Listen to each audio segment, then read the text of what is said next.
ಮಹೋನ್ನತ ದೇವರ ನಾಮಕ್ಕೆ ಕೋಟಿ ಸ್ತೋತ್ರಗಳನ್ನ ಸಲ್ಲಿಸುತ್ತಾ ದೈವಿಕ ಆರಾಧನೆಗೆ ಕೂಡಿ ಬಂದಿರುವಂತಹ ದೇವ ಮಂದಿಗೆ ನಮ್ಮ ಒಡೆಯನು ನಮ್ಮ ರಕ್ಷಕನೂ ಆಗಿರುವಂತಹ ಯೇಸು ಕ್ರಿಸ್ತನ ಮಧುರ ನಾಮದಲ್ಲಿ ಸ್ವಾಗತವನ್ನ ಕೋರುವಂತವನಾಗಿದ್ದೇನೆ. ಕರ್ತನ ಕೃಪೆ ನಮ್ಮೆಲ್ಲರ ಮೇಲೆ ಇರಲಿ. ಬೆಳಗಿನ ಜಾವದಲ್ಲಿ ದೇವರ ವಾಕ್ಯವನ್ನ ಧ್ಯಾನ ಮಾಡುವಾಗ ನಮ್ಮ ಸತ್ಯವೇದದಲ್ಲಿ ಇಬ್ರಿಯರಿಗೆ ಬರೆದ ಪತ್ರಿಕೆ 4ನೇ ಅಧ್ಯಾಯ 7ನೇ ವಚನದಿಂದ ಕೆಲವೊಂದು ವಚನಗಳನ್ನ ಓದುವಂತನಾಗಿದ್ದೇನೆ. ಇಬ್ರಿಯರ ಪತ್ರಿಕೆ 4ನೇ ಅಧ್ಯಾಯ 7ನೇ ವಚನದಿಂದ ಕೆಲವು ವಚನಗಳ ತನಕ.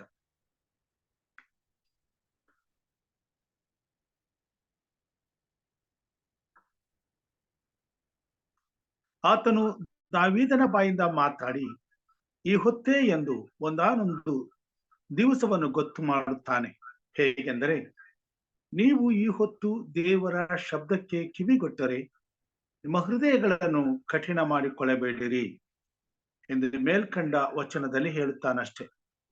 ಯೆಹೋಶುವನು ಅವರನ್ನು ಆ ವಿಶ್ರಾಂತಿಯಲ್ಲಿ ಸೇರಿಸಿದ್ದಾದರೆ ತರುವಾಯ ಮತ್ತೊಂದು ದಿವಸವನ್ನು ಕುರಿತು ಹೇಳೋಣವಾಗುತ್ತಿರಲಿಲ್ಲ. ಆದುದರಿಂದ ದೇವರ ಜನರು ಅನುಭವಿಸುವುದಕ್ಕಿರುವ ಸಬ್ಬತ್ ಎಂಬ ವಿಶ್ರಾಂತಿಯು ಇನ್ನೂ ಉಂಟು. ಹೇಗೆಂದರೆ, ದೇವರು ತನ್ನ ಕೆಲಸಗಳನ್ನು ಮುಗಿಸಿ ಹೇಗೆ ವಿಶ್ರಮಿಸಿಕೊಂಡನೋ ಹಾಗೆಯೇ ಆತನ ವಿಶ್ರಾಂತಿಯಲ್ಲಿ ಸೇರಿರುವವನು ಸಹ ತನ್ನ ಕೆಲಸಗಳನ್ನು ಮುಗಿಸಿ ವಿಶ್ರಮಿಸಿಕೊಂಡಿದ್ದಾನೆ. ಆದುದರಿಂದ ನಾವು ಆ ವಿಶ್ರಾಂತಿಯಲ್ಲಿ ಸೇರುವುದಕ್ಕೆ ಪ್ರಯಾಸ ಪಡೋಣ. ನಮ್ಮಲ್ಲಿ ಒಬ್ಬರಾದರೂ ಅವರ ಅವಿಧೇಯತ್ವವನ್ನು ಅನುಸರಿಸುವವರಾಗಬಾರದು. ಯಾಕಂದರೆ ದೇವರ ವಾಕ್ಯವು ಸಜೀವವಾದದ್ದು, ಕಾರ್ಯಸಾಧಕವಾದದ್ದು, ಯಾವ ಇಬ್ಬಾಯಿ ಕತ್ತಿಗಿಂತಲೂ ಹದವಾದದ್ದು, ಪ್ರಾಣ ಆತ್ಮಗಳನ್ನು ಕೀಲು ಮಚ್ಚೆಗಳನ್ನು ವಿಭಾಗಿಸುವಷ್ಟು ಮಟ್ಟಿಗೂ ತೂರಿ ಹೋಗುವಂಥದ್ದು, ಹೃದಯದ ಆಲೋಚನೆಗಳನ್ನು ಉದ್ದೇಶಗಳನ್ನು ವಿವೇಚಿಸುವಂಥದ್ದು ಆಗಿದೆ. ನಾವು ಯಾವಾತನಿಗೆ ಲೆಕ್ಕ ಒಪ್ಪಿಸಬೇಕಾಗಿದೆಯೋ ಆತನ ದೃಷ್ಟಿಗೆ ಸಮಸ್ತವು ಮುಚ್ಚು ಮೊರೆ ಇಲ್ಲದಾಗಿಯೂ ಬಯಲಾದದ್ದಾಗಿಯೂ ಅದೇ. ಆತನ ಸನ್ನಿಧಿಯಲ್ಲಿ ಅಗೋಚರವಾಗಿರುವ ಸೃಷ್ಟಿಯು ಒಂದೂ ಇಲ್ಲ. ದೇವರು ಈ ವಾಕ್ಯ ಭಾಗವನ್ನು ಆಶೀರ್ವಾದ ಮಾಡಲಿ. ಈ ವಾಕ್ಯದ ಮುಖಾಂತರವಾಗಿ ಈ ಬೆಳಗ್ಗೆ ಈ ಕಾರ್ಯಕ್ರಮದಲ್ಲಿ ಕೂಡಿ ಬಂದಿರುವಂತಹ ದೇವ ಮಂದಿಗೆ, ದೇವರ ಮಕ್ಕಳಿಗೆ ಹೃತ್ಪೂರ್ವಕವಾದಂತಹ ಸ್ವಾಗತವನ್ನು ಬಯಸುತ್ತೇನೆ ಹಾಗೂ ಪರಿಶುದ್ಧವಾದ ಸಬ್ಬತ್ ದಿನದ ಆಶೀರ್ವಾದವನ್ನು ಕೋರುವಂತವನಾಗಿದ್ದೇನೆ. ಹ್ಯಾಪಿ ಸಾಬತ್. ದೇವರು ನಮ್ಮನ್ನ ಆಶೀರ್ವಾದ ಮಾಡಲಿ. ಈ ದಿನ ದೈವಿಕ ಆರಾಧನೆಯಲ್ಲಿ ದೇವರನ್ನು ಕೊಂಡಾಡಲು ನಮ್ಮ ಸಭಾ ಸಂಗೀತಗಳಲ್ಲಿ 119ನೇ ಸಂಗೀತವನ್ನ ಹಾಡಿಕೊಳ್ಳೋಣ. ಆ ಭಾಗ್ಯವುಳ್ಳ ದಿನ ವಿಶ್ರಾಂತಿ ಕಾಲವು ಎಂಬುದಾಗಿ. ಆ ಭಾಗ್ಯವುಳ್ಳ ದಿನ ವಿಶ್ರಾಂತಿಕರ ಕಾಲವು 119ನೇ ಸಂಗೀತ.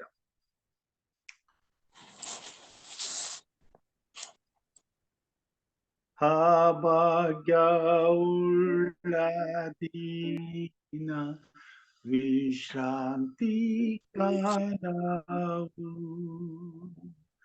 ಸಂಭ್ರಮ ಪಡತಕ್ಕ ಗಂಭೀರ ವೇಳೆಯು ಈ ದಿವ್ಯವಾದ ದಿನ ಅಮೂಲ್ಯ ಸಂಪತ್ತು ನನ್ನಾತ್ಮಕ್ಕೆ ಸುರತ್ನ ಸಂತೋಷವಾದದ್ದು.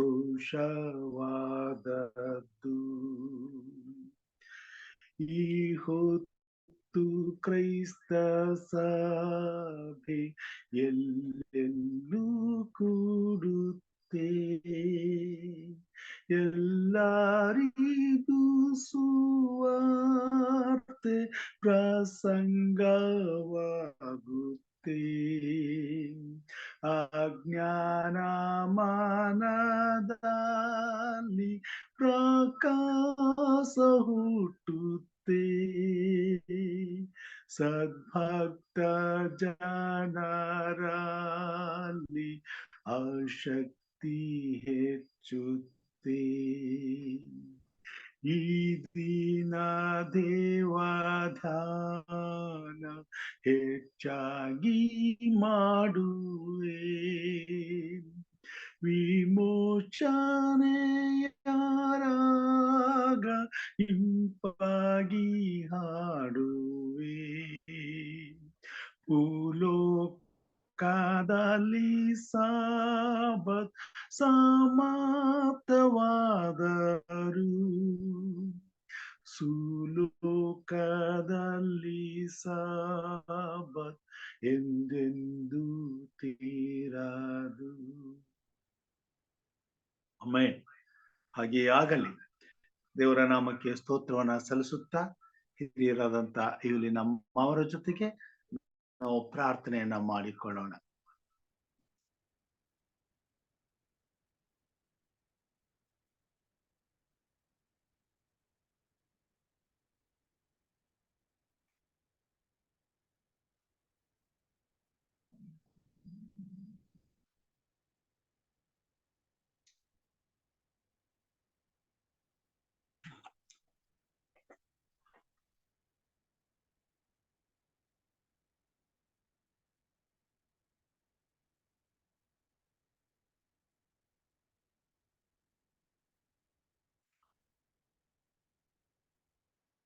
ಅಮ್ಮ ಅವ್ರದ್ದು ಮೊಬೈಲ್ ಮ್ಯೂಟ್ ಆದಂಗೆ ಕಾಣಿಸ್ತದೆ. ಸಹೋದರಿ ರಾಜೇಶ್ವರಿ ಅವರು ಪ್ರಾರ್ಥನೆ ಮಾಡಬೇಕೆಂಬುದಾಗಿ ಕೇಳ್ಕೊಳ್ತೇನೆ.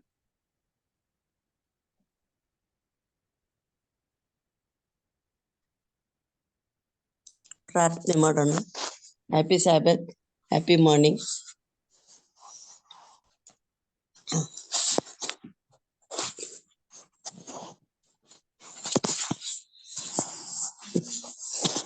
Good morning pastor. Happy sabbath pastor. ನಮ್ಮನ್ನು ಬಹಳವಾಗಿ ಪ್ರೀತಿ ಮಾಡ್ಕೊಂಡು ಬರುವಂತ ನಮ್ಮ ಸ್ವರ್ಗೀಯ ತಂದೆ, ನಿನ್ನ ಅಪಾರವಾದ ಕೃಪೆ ಪ್ರೀತಿಗಾಗಿ ಸ್ತೋತ್ರ ಸ್ವಾಮಿ. ಸ್ತೋತ್ರಪ್ಪ.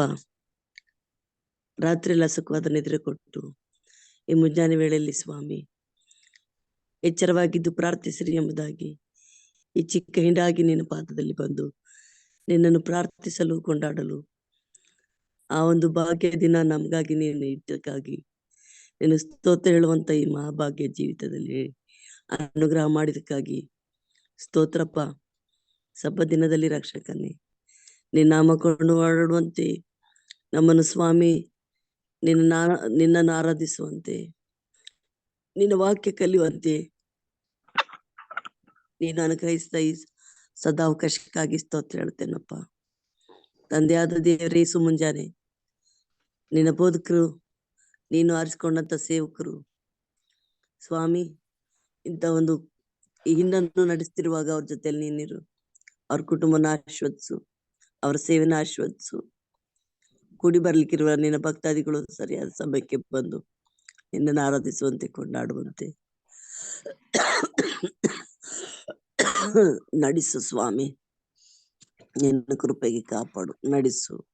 ತಂದೆಯಾದ ದೇವರೇ, ನೀನು ಕರೆದಾತನು ಇರುವಾತನು ಪೂರೈಸುವವನಾಗಿದ್ದಿ. ನಿನ್ನ ನಾಮ ಕೊಂಡಾಡೋದು ಎಷ್ಟೋ ಯುಕ್ತವಾಗಿದೆ. ನಿನ್ನ ನಾಮದಲ್ಲಿ ಸೇರಿ ಬರುವಂತ ಎಲ್ಲಾ ನಿನ್ನ ಮಕ್ಕಳನ್ನ ಆಶೀರ್ವಾದ ಮಾಡು. ಇವತ್ತಿನ ದಿನದಲ್ಲಿ ದೇವರೇ, ಈ ದಿನ ನಮಗಾಗಿ ನೀನು ಇಟ್ಟಿದ್ದಿ. ಸಬ್ಬತ್ತಿಗೆ ಒಡೆಯನಾಗಿದ್ದಿ. ಸಬ್ಬತ್ತಿನ ಆಶೀರ್ವಾದದಿಂದ ತುಂಬಿಸಿ ನಡೆಸು ಕರ್ತನೆ. ತಂದೆಯಾದ ದೇವರೇ ಸ್ವಾಮಿ, ಅನೇಕರು ನಿನ್ನ ನಾಮವನ್ನು ಅರಿಯದೆ, ನಿನ್ನ ನಾಮವನ್ನು ಸ್ವಾಮಿ ಸ್ವೀಕರಿಸದೆ ನಾಶವಾಗಿ ಹೋಗ್ತಿದ್ದಾರೆ ದೇವರೇ. ಅಂತ ಕತ್ತಲೆಯ ಜೀವಿತದಲ್ಲಿ ನಾಶವಾಗುವ ಆತ್ಮಗಳಿಗೆ ಇಂಥ ಬೋಧಕರ ಮುಖಾಂತರ ವಾಕ್ಯಗಳು ತಲುಪಲ್ಪಡುವಂತೆ, ಮುಟ್ಟುವಂತೆ ನೀನು ಮಾಡು ಸ್ವಾಮಿ. ನಿನ್ನ ಬೆಳಕನ್ನು ಕಾಣುವಂತೆ ಮಾಡು. ಅನೇಕರಿಗೆ ನಿನ್ನ ವಾಕ್ಯ ಇಲ್ಲ ಸ್ವಾಮಿ, ನಿನ್ನ ಬೆಳಕಿಲ್ಲ ಸ್ವಾಮಿ. ಸತ್ಯ ಇಲ್ಲ ರಕ್ಷಕನೇ, ಅವ್ರಿಗೆಲ್ಲ ಅನುಗ್ರಹಿಸಿಕೊಡು. ಇವತ್ತಿನ ಆರಾಧನೆಗೆ ಅಧಿಪತಿಯು, ನಾಯಕನು, ಸಹಾಯಕನು ನೀನಾಗಿರು ಸ್ವಾಮಿ. ಯಜಮಾನನು ನೀನಾಗಿರು ಸ್ವಾಮಿ. ನಿನ್ನೆ ಈ ಒಂದು ಕೂಟದ ಮಧ್ಯಸ್ಥಿಕನಾಗಿರು ಸ್ವಾಮಿ. ದೇವಾದಿದೇವನು, ರಾಜಾದಿರಾಜನು, ಸರ್ವ ಸೃಷ್ಟಿಗೆ ಒಡೆಯನು, ಘನಮಾನ ಮಹಿಮೆ ಹೊಂದಲಿಕ್ಕೆ ಯೋಗ್ಯನು ನೀನಿದ್ದಿ. ಸ್ತೋತ್ರಕ್ಕೆ ಪಾತ್ರನು ಸ್ತುತಿಗೆ ಯೋಗ್ಯನಾದ ನನ್ನ ತಂದೆಯೇ, ಈ ಬೆಳಗಿನಲ್ಲಿ ಸ್ವಾಮಿ ನಮ್ಮನ್ನು ನಾವು ತಗ್ಗಿಸಿಕೊಳ್ಳುತ್ತೇವೆ. ನಿನ್ನ ನಾಮವನ್ನು ಹೆಚ್ಚಿಸಿ ನಿನ್ನ ನಾಮವನ್ನು ಹಾಡಿ ಹೊಗಳುತ್ತೇವೆ ರಕ್ಷಕನೇ.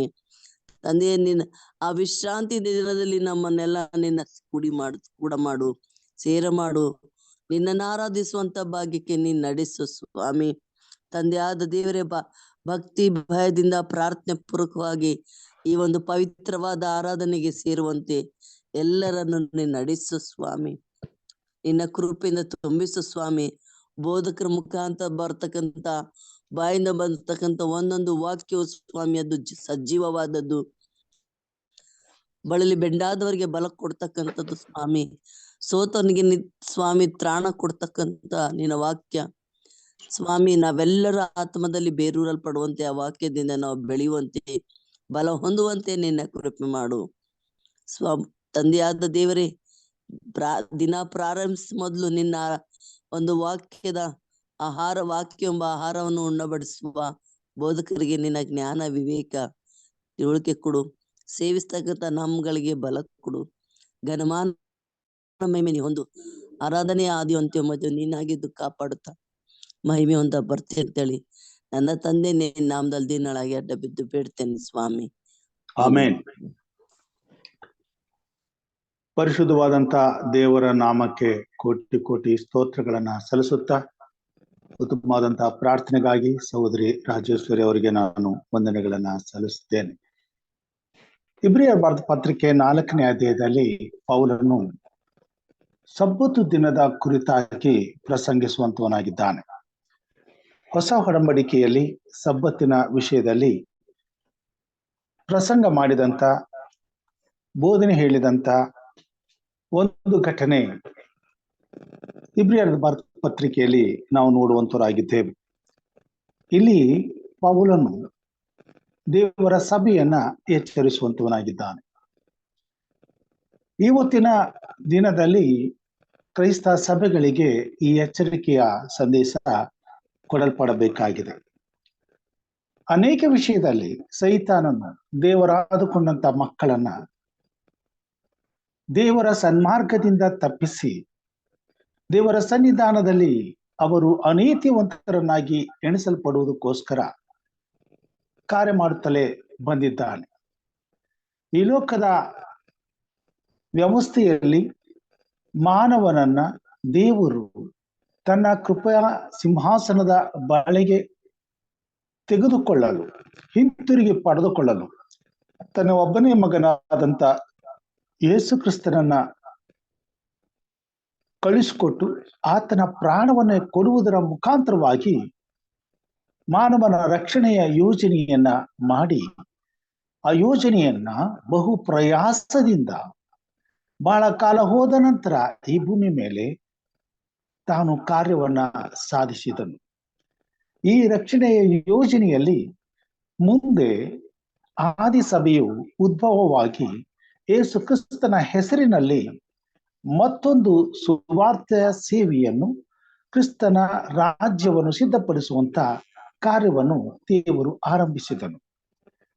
ಆದರೆ ಆದಿಯಿಂದಲೂ ದೇವರು ತನ್ನ ಜನರು ತನ್ನನ್ನು ಆರಾಧಿಸುವವರಾಗಿದ್ದು, ತನ್ನನ್ನು ಆರಾಧಿಸುವಂತ ತನ್ನ ಜನರು ತಾನು ಆರಿಸಿಕೊಂಡಂತ, ತಾನು ಮಹಿಮೆ ಪಡಿಸಿದಂತ, ತಾನು ಸಂತೋಷ ಪಡುವಂತ, ತಾನು ಇಚ್ಛಿಸಿದಂತ, ಹೆಮ್ಮೆ ಪಡುವಂತ ಒಂದು ದಿನದಲ್ಲಿ ಆರಾಧನೆ ಮಾಡಬೇಕೆಂಬುದು ಆತನ ಚಿತ್ತವಾಗಿತ್ತು.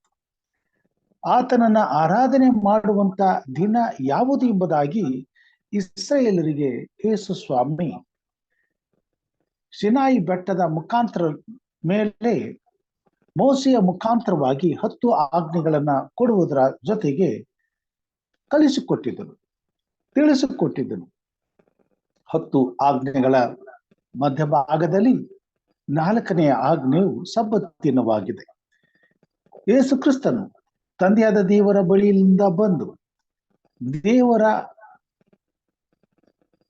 ನಿಯಮಗಳನ್ನ, ದೇವರ ಪ್ರವಾದನೆಗಳನ್ನ, ದೇವರ ಚಿತ್ತವನ್ನ ನೆರವೇರಿಸುವುದಕ್ಕೋಸ್ಕರ ತಂದೆಯ ಎಲ್ಲ ಆಜ್ಞೆಗಳನ್ನು ಚಾಚು ತಪ್ಪದೆ ಕೈಕೊಂಡನು.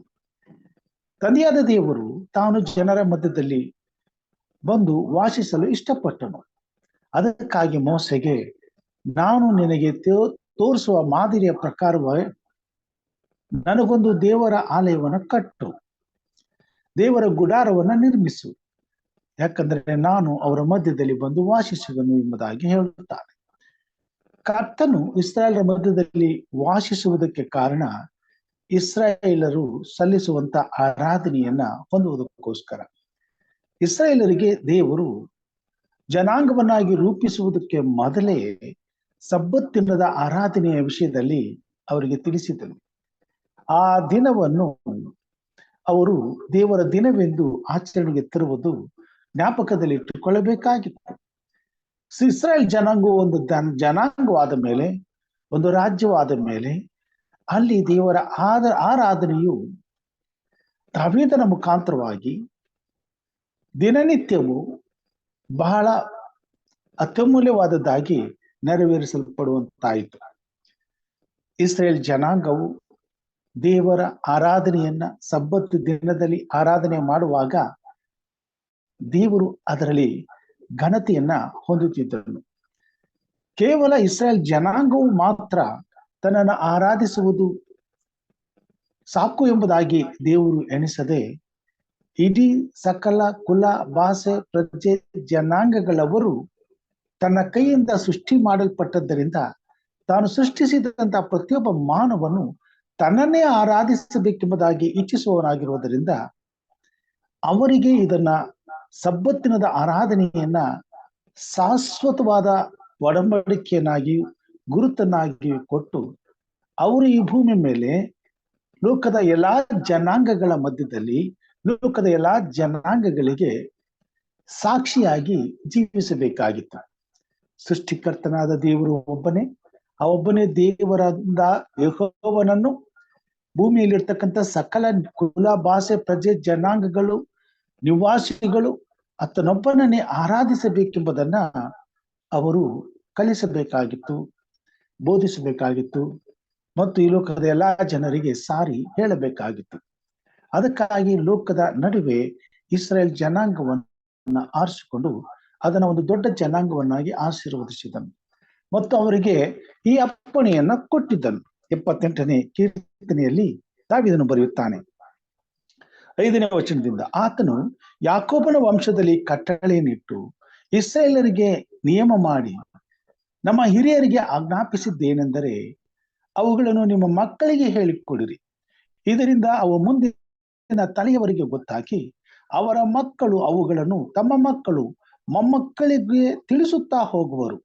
ಆಗ ಅವರು ಮೊಂಡರು, ಅವಿಧೇಯರು, ಚಪಲಚಿತ್ತರು, ದೇವದ್ರೋಹಿಗಳು ಆದ ತಮ್ಮ ಪೂರ್ವಿಕರಂತಾಗದೆ ನನ್ನ ಮಹತ್ಕೃತ್ಯಗಳನ್ನು ಮರೆಯದೆ ನನ್ನಲ್ಲಿಯೇ ಭರವಸೆ ಬಿಟ್ಟು ನನ್ನ ಆಜ್ಞೆಗಳನ್ನು ಕೈಕೊಂಡಾರು ಎಂಬುದೇ. ತಾನು ಆರಿಸಿಕೊಂಡಂತ ತನ್ನ ಜನಾಂಗ ಇಸ್ರೇಲ್ ಜನಾಂಗ, ಈ ಜನಾಂಗವು ದೇವರ ಚಿತ್ತಕ್ಕೆ ಅವಿಧೇಯರಾಗಿ, ಮೊಂಡರಾಗಿ, ದೇವರ ಘನತೆಗೆ ತಕ್ಕಂತೆ ಆತನನ್ನ ಆರಾಧಿಸುವುದನ್ನು ಬಿಟ್ಟು ದೇವರನ್ನ ಮರೆತು ಪಾಪಿಗಳಾಗುವುದು ದೇವರಿಗೆ ಇಷ್ಟವಿರಲಿಲ್ಲ. ಯಾಕಂತಂದ್ರೆ ಇವರ ಮುಖಾಂತರವಾಗಿ ಜಗತ್ತಿಗೆ ತನ್ನ ಆರಾಧನೆಯ ಅಗಮ್ಯತೆಯನ್ನ ತಿಳಿಸಬೇಕಾಗಿತ್ತು. ಸಬ್ಬತ್ತಿನದ ಆರಾಧನೆಯು ಅಗಮ್ಯವಾದದ್ದು, ಪರಿಶುದ್ಧವಾದದ್ದು ಮತ್ತು ದೇವರ ಇಷ್ಟಪಟ್ಟು ಅದನ್ನ ತಾನು ಪ್ರತ್ಯೇಕಿಸಿಕೊಂಡಂತ ಆರಾಧನೆಯ ವ್ಯವಸ್ಥೆಯಾಗಿದೆ. ಅದನ್ನ ಇಂಥದ್ದೇ ದಿನದಲ್ಲಿ ಈ ಭೂಮಿ ಮೇಲೆ ಜನರು ತನ್ನನ್ನು ಆರಾಧಿಸಬೇಕೆಂಬುದಾಗಿ ದೇವರು ಇಷ್ಟಪಟ್ಟು ಮಾಡಿದಂತ ಒಂದು ಕಾರ್ಯವಾಗಿದೆ. ಆದುದರಿಂದಲೇ ಈ ಆರಾಧನೆಯು ಇಸ್ರಾಯೇಲರ ಮಧ್ಯದಲ್ಲಿ ಸದಾ ಕಾಲ ದೇವರ ಘನತೆಗಾಗಿ ನಡೆಸಲ್ಪಡಬೇಕಾಗಿತ್ತು. ಆದರೆ ಈಗಾಗಲೇ ಇಸ್ರಾಯೇಲರು ಸಬ್ಬತ್ತಿನದ ಆರಾಧನೆಯನ್ನ ತೊರೆದು ಸೈತಾನನ ಕುಯುಕ್ತಿಗೆ ಬಲಿಯಾಗಿ ದೇವರ ಆಜ್ಞೆಗಳನ್ನ ತೊರೆದಿದ್ದರು. ಹೀಗಿರುವುದರಿಂದ ದಾವೀದನ ಕಾಲದಲ್ಲಿ ದೇವರು ಮತ್ತೆ ಈ ಆರಾಧನೆ ವ್ಯವಸ್ಥೆಯನ್ನ ಸರಿಪಡಿಸಿದನು ಮತ್ತು ಆಗಿದ್ದಂತ ಇಸ್ರಾಯೇಲ್ ಜನಾಂಗಕ್ಕೆ ಕಡಾಖಂಡಿತವಾಗಿ ಮತ್ತೆ ಮನವರಿಕೆ ಮಾಡಿಕೊಡುವಂತ ಕೆಲಸವನ್ನ ಮಾಡಿದ್ದಾನೆ.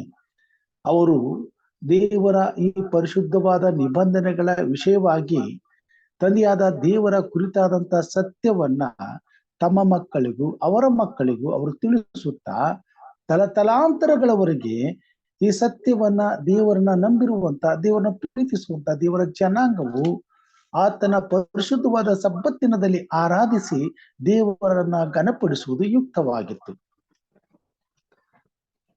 ಇದರಲ್ಲಿ ಲೋಕದ ರಕ್ಷಣೆಯು ಅಡಕವಾಗಿತ್ತು. ಯೇಸು ಕ್ರಿಸ್ತನು ಈ ಲೋಕಕ್ಕೆ ಬಂದು ತನ್ನ ಪ್ರಾಣವನ್ನು ಶಿಲುಬೆ ಮೇಲೆ ಕೊಡುವುದು ಎಷ್ಟು ಪ್ರಾಮುಖ್ಯವಾಗಿತ್ತೋ ಅಷ್ಟೇ ಪ್ರಾಮುಖ್ಯತೆಯು ದೇವರನ್ನ ನಂಬಿರುವಂತ ದೇವರ ಮಕ್ಕಳು ಆತನ ಆಜ್ಞೆಗಳಿಗೆ ವಿಧೇಯರಾಗುವಂಥದ್ದು ಕೂಡ ಅಡಕವಾಗಿತ್ತು. ದೇವರ ಆಜ್ಞೆಗಳನ್ನು ಕೈಕೊಂಡು ನಡೆಯುವುದರ ಮುಖಾಂತರವಾಗಿ ದೇವರನ್ನ ಘನಪಡಿಸುವುದರ ಮುಖಾಂತರವಾಗಿ ದೇವರ ಚಿತ್ತಕ್ಕೆ ಪ್ರತಿಯೊಬ್ಬ ತನ್ನನ್ನು ಪ್ರೀತಿಸುವಂತ ತನ್ನ ಮಗನು ತನ್ನ ಮಗಳು ವಿಧೇಯರಾಗಬೇಕೆಂಬುದೇ ದೇವರ ಉದ್ದೇಶವಾಗಿತ್ತು. ಅದಕ್ಕಾಗಿಯೇ ಸ್ವಾಮಿ ತನ್ನ ಪರಿಶುದ್ಧವಾದ ಸಬ್ಬತ್ತಿನದ ಆರಾಧನೆಯನ್ನ ಈ ಭೂಮಿ ಮೇಲೆ ಇಸ್ರೇಲ್ ಜನಾಂಗಕ್ಕೆ ಕೊಟ್ಟಿದ್ದನು. ಈ ಜನಾಂಗವು ಇಡೀ ಲೋಕಕ್ಕೆ ಈ ಸತ್ಯವನ್ನ ಸಾರಿ ಹೇಳಬೇಕಾಯಿತು.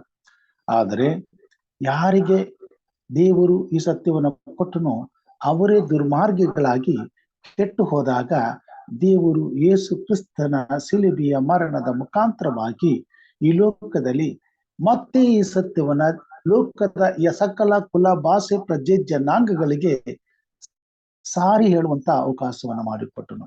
ಅದಾದ ನಂತರ ಬಂದದ್ದು ಕ್ರೈಸ್ತ ಸಭೆ. ಅಪೊಸ್ತಲರ ಮುಖಾಂತರವಾಗಿ ಕ್ರೈಸ್ತ ಸಭೆಯು ಈ ಒಂದು ಸೇವೆಯನ್ನ ಪುನರಾರಂಭಿಸಿ ಈ ಲೋಕದಲ್ಲಿ ಮಹತ್ತರವಾದ ಬೆಳವಣಿಗೆಯನ್ನ ತಂದುಕೊಟ್ಟಿತು. ಯೇಸು ಕ್ರಿಸ್ತನ ಶಿಲುಬೆಯ ವಿಷಯದಲ್ಲಿ ಜಗತ್ತಿಗೆಲ್ಲ ಸುವಾರ್ತೆಯನ್ನ ಸಾರುತ್ತಾ ಮುಂದೆ ಹೋಗುವಾಗ ಅವರು ಸಬ್ಬತ್ತಿನದ ಆರಾಧನೆಯನ್ನ ಜೊತೆಯಲ್ಲಿ ತೆಗೆದುಕೊಂಡು ಹೋದರು. ಆದರೂ ಮುಂದೊಂದು ದಿವಸ ಈ ಹೊತ್ತು ಕ್ರೈಸ್ತ ಜಗತ್ತು ಈ ಪರಿಶುದ್ಧವಾದ ಸಬ್ಬತ್ತು ದಿನದ ಆರಾಧನೆಯನ್ನ ಕಳೆದುಕೊಂಡು ಹೋಗುವುದು ನಿಶ್ಚಯ ಎಂಬುದನ್ನ ಅರಿತಂತ ದೇವರು ಅನೇಕ ಪ್ರಶ್ನೆಗಳಿಗೆ ಇವತ್ತು ಕೇಳುವಂತ ನಾನಾ ವಿಧವಾದ ಪ್ರಶ್ನೆಗಳಿಗೆ ಕಡಾಖಂಡಿತವಾದ ಉತ್ತರವನ್ನ ದೇವರ ವಾಕ್ಯದ ಮುಖಾಂತರವಾಗಿ ತಿಳಿಸುವುದಕ್ಕೋಸ್ಕರ ಕರ್ತನು ಪೌಲನನ್ನ ಉಪಯೋಗಿಸಿದನು.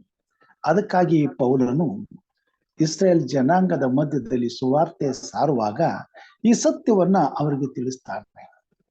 ಯೆಹೋಶುವನು ನಿಮ್ಮನ್ನ ವಿಶ್ರಾಂತಿಯಲ್ಲಿ ಸೇರಿಸಿದ್ದೇ ಆದರೆ ಆತನು ಮತ್ತೊಂದು ದಿನದ ಕುರಿತಾದಂತ ವಿಷಯದಲ್ಲಿ ನಿಮಗೆ ಹೇಳುತ್ತಿರಲಿಲ್ಲ.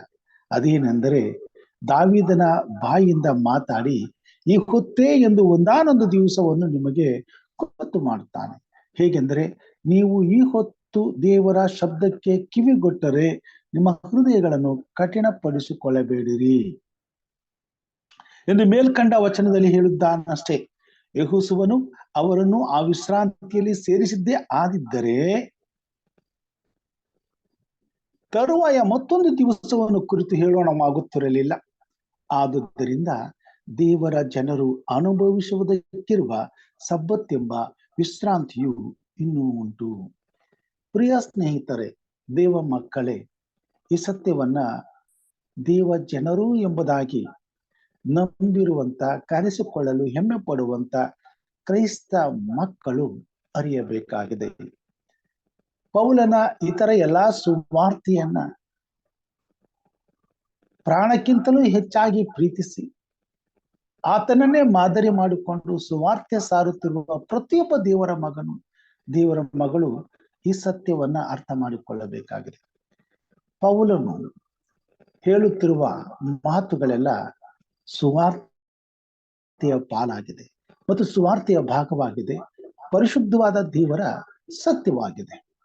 ಅದಕ್ಕಾಗಿಯೇ ಪೌಲನ ಮುಖಾಂತರವಾಗಿ ದೇವರು ಈ ಸಮಯದಲ್ಲಿ ಸಾಕ್ಷಿ ಕೊಡುವಂತನಾಗಿದ್ದಾನೆ. ಮುಂದೆ ನಾನು ಓದ್ತೇನೆ.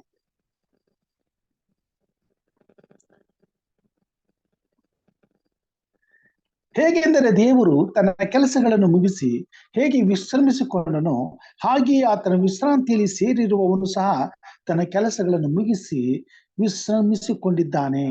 ಆದುದರಿಂದ ನಾವು ಆ ವಿಶ್ರಾಂತಿಯಲ್ಲಿ ಸೇರುವುದಕ್ಕೆ ಪ್ರಯಾಸ ಪಡೋಣ.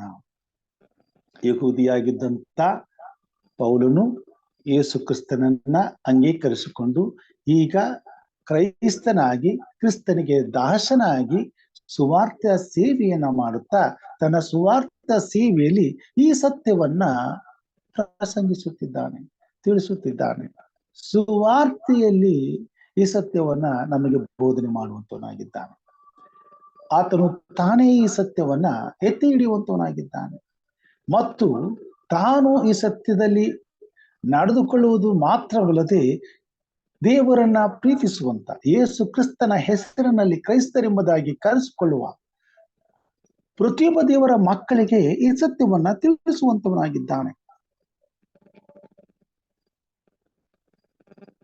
ಪೌಲನು ನಮಗೆ ಸಾಕ್ಷಿ ಕೊಡ್ತಾನೆ. ಆದುದರಿಂದ ನಾವು ಆ ವಿಶ್ರಾಂತಿಯಲ್ಲಿ ಸೇರುವುದಕ್ಕೆ ಪ್ರಯಾಸ ಪಡೋಣ.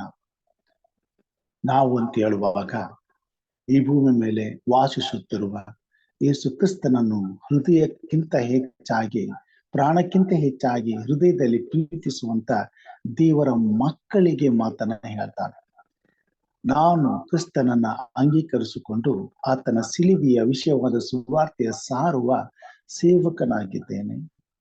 ನನ್ನನ್ನ ಹಿಡಿದುಕೊಂಡು ಕ್ರಿಸ್ತನನ್ನ ನಂಬುವಂತ ಪ್ರತಿಯೊಬ್ಬ ದೇವರ ಮಗನು, ದೇವರ ಮಗಳು ಆ ವಿಶ್ರಾಂತಿಯಲ್ಲಿ ಸೇರಬೇಕಾದದ್ದು ಇನ್ನೂ ಅವಶ್ಯವಿದೆ. ಯಾಕಂತಂದ್ರೆ ದೇವ ಜನರು ಅನುಭವಿಸಬೇಕಾಗಿರುವ ಸಬ್ಬತ್ ಎಂಬ ವಿಶ್ರಾಂತಿಯು ಇನ್ನೂ ಉಂಟು.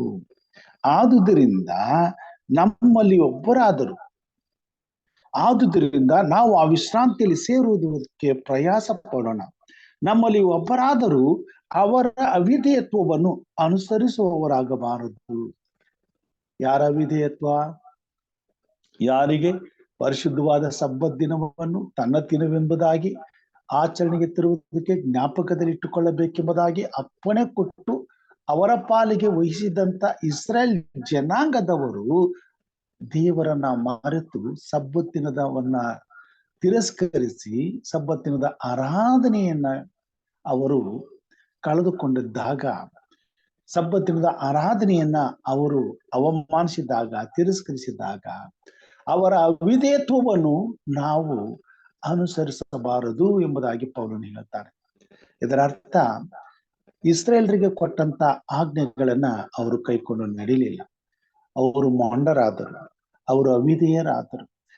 ಆದುದರಿಂದಲೇ ಅವರು ದೇವರ ಶಾಪಕ್ಕೆ ಗುರಿಯಾದರು. ಆದುದರಿಂದಲೇ ಅವರು ಅವರ ವಾಸ ಸ್ಥಳದಲ್ಲಿ ಇಸ್ರೇಲ್ ದೇಶದಲ್ಲಿ ನಿರಂತರವು ಯುದ್ಧವನ್ನು, ಎಲ್ಲಾ ರೀತಿಯಾದಂತ ಘೋರವಾದ ಕಷ್ಟಗಳನ್ನು, ಸಂಕಟಗಳನ್ನು ಅವರು ಎದುರಿಸಬೇಕಾಯಿತು. ಇವತ್ತಿಗೂ ಸಹ ದೇವರ ಆಜ್ಞೆಗಳನ್ನ ತೊರೆದಿದ್ದರಿಂದಲೇ ಆ ಪರಿಶುದ್ಧವಾದಂತ ದೇಶವಾದಂತ ಇಸ್ರೇಲ್ ದೇಶವು ಈ ಭೂಮಿ ಮೇಲೆ ಎಲ್ಲಾ ರೀತಿಯಾದಂತ ಬಾಧೆಯನ್ನ ಅನುಭವಿಸುತ್ತಿದೆ. ನಿರಂತರವಾದಂತ ಯುದ್ಧವನ್ನ ಅನುಭವಿಸುತ್ತಾ ಇದೆ. ತಮ್ಮವರನ್ನ ಕಳೆದುಕೊಳ್ಳುತ್ತಾ ಇದೆ. ದೇವರ ಸತ್ಯದ ಸ್ವಾರ್ಥೆಯನ್ನ ದೇವ ಜನರು ಸತ್ಯವೇದದ ಮುಖಾಂತರವಾಗಿ ಅರಿಯುವಾಗ ಪೌಲನು ನಮಗೆ ಈ ಮಹತ್ತರವಾದ ಸತ್ಯವನ್ನ ತಿಳಿಸುವಂತವನಾಗಿದ್ದಾನೆ. ಈ ಭೂಮಿ ಮೇಲೆ ಯೇಸು ಕ್ರಿಸ್ತನನ್ನು ತಮ್ಮ ಸ್ವಂತ ರಕ್ಷಕನನ್ನಾಗಿ ಅಂಗೀಕಾರ ಮಾಡಿಕೊಳ್ಳುವ ಪ್ರತಿಯೊಬ್ಬ ದೇವರ ಮಗನಿಗೂ, ದೇವರ ಮಗಳಿಗೂ ಅನುಭವಿಸುವುದಕ್ಕಿರುವ ವಿಶ್ರಾಂತಿಯು ಇನ್ನೂ ಉಂಟು. ಆದುದರಿಂದ ನಾವು ಆ ವಿಶ್ರಾಂತಿಯಲ್ಲಿ ಸೇರುವುದಕ್ಕೆ ಪ್ರಯಾಸ ಪಡೋಣ.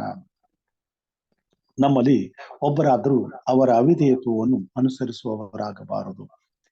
ಇವತ್ತು ಕ್ರೈಸ್ತರೆಂಬುದಾಗಿ ಕರೆಸಿಕೊಳ್ಳುವಂತ ನಾವೆಲ್ಲರೂ ಸಹ ಒಂದು ವೇಳೆ ಸಬ್ಬತ್ತು ದಿನವನ್ನ ತೊರೆದು ಆ ಆರಾಧನೆಯನ್ನ ಮರೆತು ಬೇರೊಂದು ದಿನದಲ್ಲಿ ಆರಾಧಿಸುತ್ತಾ ಇರುವುದಾದ್ರೆ ಅದಕ್ಕೆ ಕಾರಣವೇನು?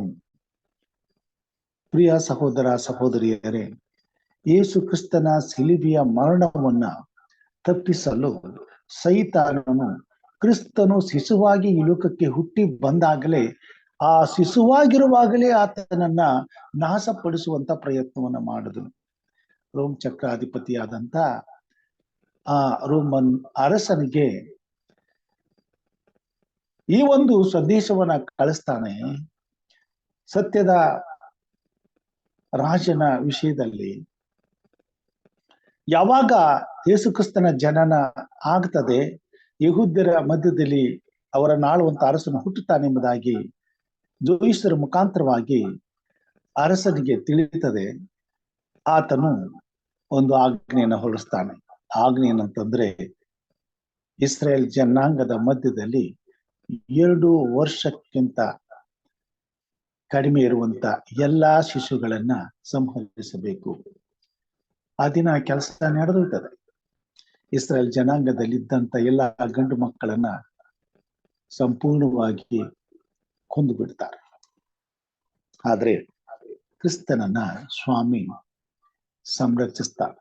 ಆತನನ್ನ ಕಾಣಿಸುಮಾರಿಗೆ ಕರಕೊಂಡು ಹೋಗುವುದಕ್ಕೆ ಯೋಸೇಫನಿಗೆ ಹೇಳಿ, ಆತನು ಐಗುಪ್ತ ದೇಶಕ್ಕೆ ಹೋಗಿ ನಜರೇತಿನಲ್ಲಿ ಇರುವಂತ ಯೇಸು ಸ್ವಾಮಿಯು ಯೆರೂಸಲೇಮಿನಲ್ಲಿ ಹುಟ್ಟಿ ನಜರೇತಿನಲ್ಲಿ ಆಡಿ ಬೆಳೆಯುವುದನ್ನು ನಾವು ನೋಡುವಂತರಾಗಿದ್ದೇವೆ. ಹೆರೋದನು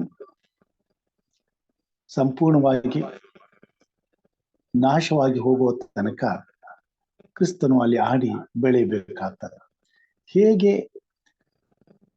ಆ ಒಂದು ಸಿಲಿಬಿಯ ವಿಷಯದಲ್ಲಿ ಸೈತಾನನು ಈ ಭೂಮಿ ಮೇಲೆ ಮುಂದಾಗುವುದನ್ನ ತಪ್ಪಿಸುವಂತ ಪ್ರಯತ್ನವನ್ನ ಮಾಡಿದನು, ಅದೇ ರೀತಿಯಲ್ಲಿ ಈ ಹೊತ್ತು ದೇವರ ಮಕ್ಕಳು ಮುಂದೊಂದು ದಿನ ದೇವರ ರಾಜ್ಯದ ಸತ್ಯದ ಪರಿಪೂರ್ಣವಾದ ಸುವಾರ್ತೆಯನ್ನ ನಂಬಿಕೊಳ್ಳುವಾಗ ದೇವರ ಪರಿಶುದ್ಧವಾದ ನಿಬಂಧನೆಗಳನ್ನ ಕೈಕೊಂಡು ನಡೆಯುವಂತ ಕಾರ್ಯವನ್ನ ತಪ್ಪಿಸಲು ತಾನು ನಿರಂತರವಾಗಿ ಕಾರ್ಯ ಮಾಡುತ್ತಾ ಬಂದಿದ್ದಾನೆ. ಅದೇನು ಅಂತಂದ್ರೆ, ದೇವರ ಆರಾಧನೆಯ ಸಬ್ಬತ್ತಿನದ ಆರಾಧನೆಯನ್ನ ಈ ಭೂಮಿ ಮೇಲೆ ಕ್ರಿಸ್ತನನ್ನ ನಂಬಿರುವಂತ ದೇವರ ಮಕ್ಕಳು ತಪ್ಪಿಸಿಕೊಳ್ಳುವಂಥದ್ದು. ಯಾವಾಗ ದೇವರ ಆರಾಧನೆಯನ್ನ ನಾವು ತಪ್ಪಿಸಿಕೊಳ್ತೇವೆ, ಆಗ ದೇವರ ಆಜ್ಞೆಯನ್ನ ನಾವು ಮುರಿಯುವಂತವರಾಗ್ತೇವೆ. ಯಾಕಂತಂದ್ರೆ ದೇವರ 10 ಆಜ್ಞೆಗಳಲ್ಲಿ 4ನೆಯ ಆಜ್ಞೆ ಸಬ್ಬತ್ತಿನದ ಆರಾಧನೆ. ದೇವರ 10 ಆಜ್ಞೆಗಳು ಮಾನವನ ರಕ್ಷಣೆಗೆ ಅವಶ್ಯಕವಾಗಿದೆ. ಮಾನವನ ನ್ಯಾಯ ವಿಚಾರಣೆಯಲ್ಲಿ ದೇವರು 10 ಆಜ್ಞೆಗಳನ್ನ ಎತ್ತಿ ಹಿಡಿಯುವಂತವನಾಗಿದ್ದಾನೆ. ಮತ್ತು ಈ 10 ಆಜ್ಞೆಗಳಿಗೆ ವಿಧೇಯರಾಗುವುದರ ಜೊತೆಗೆ ಮಾನವನ ನೀತಿಯ ಜೀವಿತ ಸಾಬೀತಾಗುವಂತದ್ದಾಗಿದೆ. ಆದುದರಿಂದ ಈ 10 ಆಜ್ಞೆಗಳಲ್ಲಿ ಒಂದನ್ನು ಮೀರಿದರೂ ಸಹ, ಉಳಿದ 9 ಕೈಕೊಂಡು ನಡೆದರೂ ಸಹ 10 ಆಜ್ಞೆಗಳನ್ನ ಮೀರಿದಷ್ಟೇ ಅದು ಪಾಪವಾಗ್ತದೆ. ಹೀಗಿರುವಾಗ ಖಡಾಖಂಡಿತವಾಗಿ ದೇವರ ಆಜ್ಞೆಗಳನ್ನ ಕೈಕೊಂಡು ನಡೆಯುವಂತ ಪ್ರತಿಯೊಬ್ಬ ದೇವರ ಮಗನು ದೇವರ ಮಗಳು ಸಬ್ಬತ್ತೆಂಬ ವಿಶ್ರಾಂತಿಯಲ್ಲಿ ಸೇರುವುದು ಅತ್ಯವಶ್ಯವಾಗಿದೆ. ಯಾಕಂತಂದ್ರೆ ಆ ದಿನದ ಆರಾಧನೆಯನ್ನ ನಾವು ಕಳೆದುಕೊಂಡಾಗ ಆ ಒಂದು ಆಜ್ಞೆಯನ್ನ ನಾವು ಮೀರುವಂತವರಾಗಿದ್ದೇವೆ. ಈ ಉಳಿದ 9 ಆಜ್ಞೆಗಳನ್ನ ಮನುಷ್ಯನು ಇತರ 6 ದಿನಗಳಲ್ಲಿ ಕೈಕೊಂಡು ನಡೆಯಬಹುದು.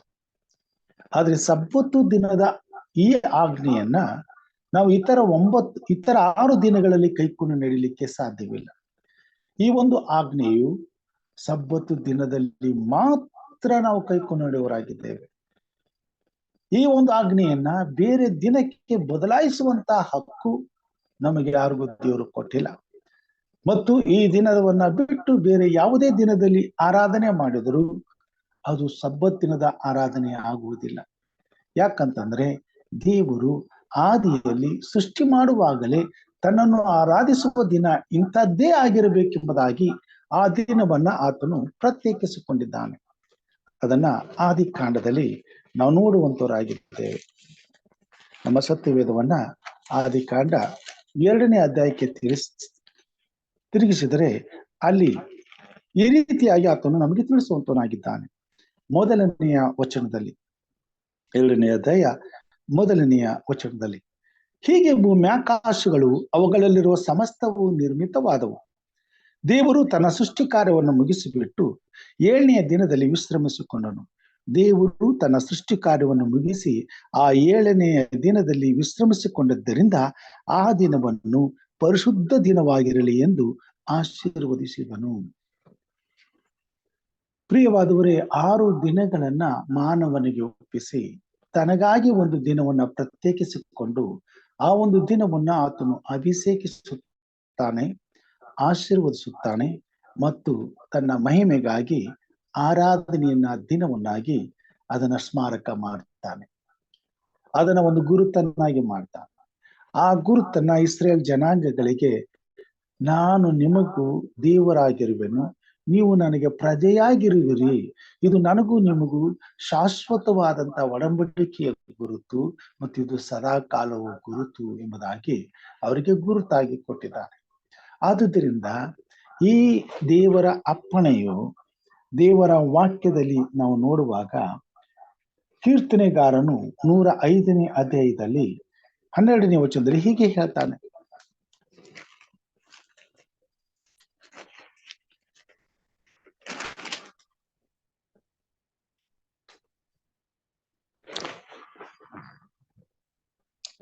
105ನೇ ಅಧ್ಯಾಯ 8ನೇ ವಚನದಿಂದ ಈ ಮಾತುಗಳನ್ನು ನಾನು ಓದ್ತೇನೆ.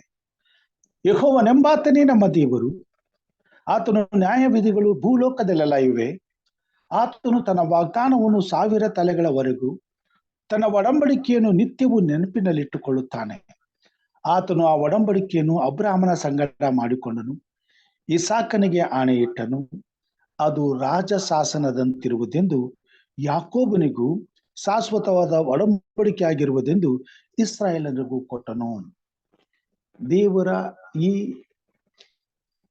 ನ್ಯಾಯ ವಿಧಿಗಳು ರಾಜ ಶಾಸನದಂತೆ ಇವೆ. ಒಂದು ಸಾರಿ ರಾಜನು ಶಾಸನವನ್ನು ಮಾಡಿ ಮುದ್ರೆಯನ್ನು ಒತ್ತಿದ ಮೇಲೆ ಆ ದೇಶದ ಪ್ರತಿಯೊಬ್ಬ ಪ್ರಜೆಯು ಅದನ್ನ ಖಂಡಿತವಾಗಿ ಕಡ್ಡಾಯವಾಗಿ ಅನುಸರಿಸಲೇಬೇಕಾದದ್ದು ಅವಶ್ಯವಾಗಿತ್ತು ಮತ್ತು ಅವಶ್ಯವಾಗಿದೆ. ಈ ಹೊತ್ತಿಗೂ ಸಹ ಅದನ್ನ ಪ್ರತಿಯೊಂದು ರಾಜ್ಯದಲ್ಲಿಯೂ ದೇಶದಲ್ಲಿಯೂ ಪ್ರತಿಯೊಬ್ಬ ಮನುಷ್ಯನು ಅದನ್ನ ಮಾಡುತ್ತಲೇ ಬಂದಿದ್ದಾನೆ. ಪ್ರಧಾನಿ ಮಂತ್ರಿಯವರು ಮೋದಿಯವರು ಇದ್ದಕ್ಕಿದ್ದ ಹಾಗೆ ರಾತ್ರೋರಾತ್ರಿ ನೋಟ್ ಬ್ಯಾನ್ ಮಾಡಿದರು. ಅದು ದೇಶದಲ್ಲೆಲ್ಲ ಒಂದು ಅಪ್ಪಣೆಯಾಗಿ ಬಂತು. ಅವರು ತೆಗೆದುಕೊಂಡಂತಹ ತೀರ್ಮಾನ ಅವರು ಹಾಕಿದ ಸಹಿಯ ಮೇಲೆ ರುಜುವಾಗಿತ್ತು. ಆ ರುಜುವಾದಂತ ಆ ಸಂಗತಿ ದೇಶದಲ್ಲಿರ್ತಕ್ಕಂಥ ಪ್ರತಿಯೊಬ್ಬ ದೇಶ ನಿವಾಸಿಗಳು ಅನುಸರಿಸಲೇಬೇಕಾಯಿತು. ಆ ನೋಟ್ ರದ್ದಾಯಿತು. ಅನಂತರ ಆ ನೋಟಿಗೆ ಭೂಮಿ ಮೇಲೆ ಯಾವುದೇ ಬೆಲೆ ಇಲ್ಲದ್ದಾಯ್ತು, ಕಸದಂತಾಯ್ತು. ಎಷ್ಟೋ ಜನರು ಅದನ್ನು ಸುಟ್ಟು ಬಿಟ್ರು, ಬಾವಿಗೆ ಹಾಕಿದ್ರು, ಸಮುದ್ರಕ್ಕೆ ಹಾಕಿದ್ರು, ಅದನ್ನು ಹೂತಾಕ್ಬಿಟ್ರು. ಆಮೇಲೆ ಅದಕ್ಕೆ ಬೆಲೆನ ಕಂಡುಕೊಳ್ತು. ಕಾರಣ ಅವರು ಹಾಕಿದಂತ ಒಂದು ರುಚಿ, ರಾಜ ಶಾಸನ. ಮನುಷ್ಯನಿಗೆ ದೇವರ ಅಧಿಕಾರ ಕೊಟ್ಟು ಮನುಷ್ಯನ ಅಧಿಕಾರವನ್ನ ಅಷ್ಟೊಂದು ಎತ್ತಿ ಹಿಡಿಯುವುದಾದರೆ, ಸೃಷ್ಟಿಕರ್ತನಾದ ದೇವರು ರಾಜಾದಿರಾಜನಾಗಿ ತಾನೇ ವಿಧಿಸಿದಂತ, ತಾನೇ ಹಾಕಿದಂತ ರುಜುವಾತಿಗೆ ಎಷ್ಟೊಂದು ಮಹತ್ತರವಾದಂತ ಅಧಿಕಾರವಿರಬೇಕು, ಎಷ್ಟೊಂದು ಮಹತ್ತರವಾದಂತ ಶಕ್ತಿ ಇರಬೇಕು. ದೇವರ ಆಜ್ಞೆಗಳು ದೇವರ ರಾಜ ಶಾಸನವಾಗಿದೆ. ಸಬ್ಬತ್ತು ಕೂಡ ದೇವರು ಆ ರಾಜ ಶಾಸನವಾಗಿ ಕೊಟ್ಟಿದ್ದಾನೆ. ಆದುದರಿಂದ ಆ ವಿಧಿಗಳನ್ನ ಮೀರುವಂತ ಪ್ರತಿಯೊಬ್ಬನಿಗೂ ಶಿಕ್ಷೆ ಆಗುವಂತದ್ದಾಗಿದೆ.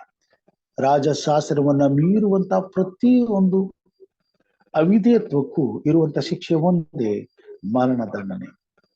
ದೇವರ ಆಜ್ಞೆಗಳನ್ನ ಮುರಿಯುವುದಕ್ಕೆ ಇರತಕ್ಕಂತ ಶಿಕ್ಷೆ ಒಂದೇ, ಮರಣದಂಡನೆ. ಆದುದರಿಂದಲೇ ದೇವರು ಇಸ್ರಾಯೇಲರಿಗೆ ಈ ಎಚ್ಚರಿಕೆಯ ಮಾತನ್ನು ಕೊಟ್ಟಿದ್ದನು. ಅವರು ಮೊಂಡರಾದರು, ಅವಿಧೇಯರಾದರು, ಆ ಶಾಪವನ್ನ ಅನುಭವಿಸುತ್ತಲೇ ಬಂದರು. ಇವತ್ತು ಕ್ರೈಸ್ತ ಸಭೆಗೆ ಮತ್ತೆ ಈ ಸಂದೇಶವನ್ನ ರವಾನಿಸುವಂತವನಾಗಿದ್ದಾನೆ. ನಾನು ಅವರಿಗೆ ಕೊಟ್ಟಂತಹ ಸಂದೇಶಕ್ಕೆ ಅವರು ಅವಿಧೇಯರಾಗಿ ಅವರು ನಾಶನವನ್ನ ಬರಮಾಡಿಕೊಂಡ್ರು. ಯೇಸು ಕ್ರಿಸ್ತನ ಮುಖಾಂತರವಾಗಿ ರಕ್ತವನ್ನ ಕ್ರಯಕ್ಕೆ ಕೊಟ್ಟು ಕೊಂಡುಕೊಂಡಂತ ನನ್ನ ಸಭೆಗೆ ಮತ್ತೆ ಪೌಲನಿಗೆ ಹೇಳ್ತಾನೆ, ಈ ಸತ್ಯವನ್ನು ತಿಳಿಸು. ಒಂದು ಕಾಲ ಬರ್ತದೆ, ಇಸ್ರಾಯೇಲರ ಹಾಗೆ ಅವರು ಕೂಡ ಮೊಂಡರು, ಅವಿಧೇಯರು ಆಗಿ ನನ್ನ ಆಜ್ಞೆಗಳನ್ನ ಮುರಿಯುವಂತವರಾಗ್ತಾರೆ, ಅವಿಧೇಯರಾಗ್ತಾರೆ, ನನ್ನನ್ನ ಮರೆತು ಬಿಡ್ತಾರೆ.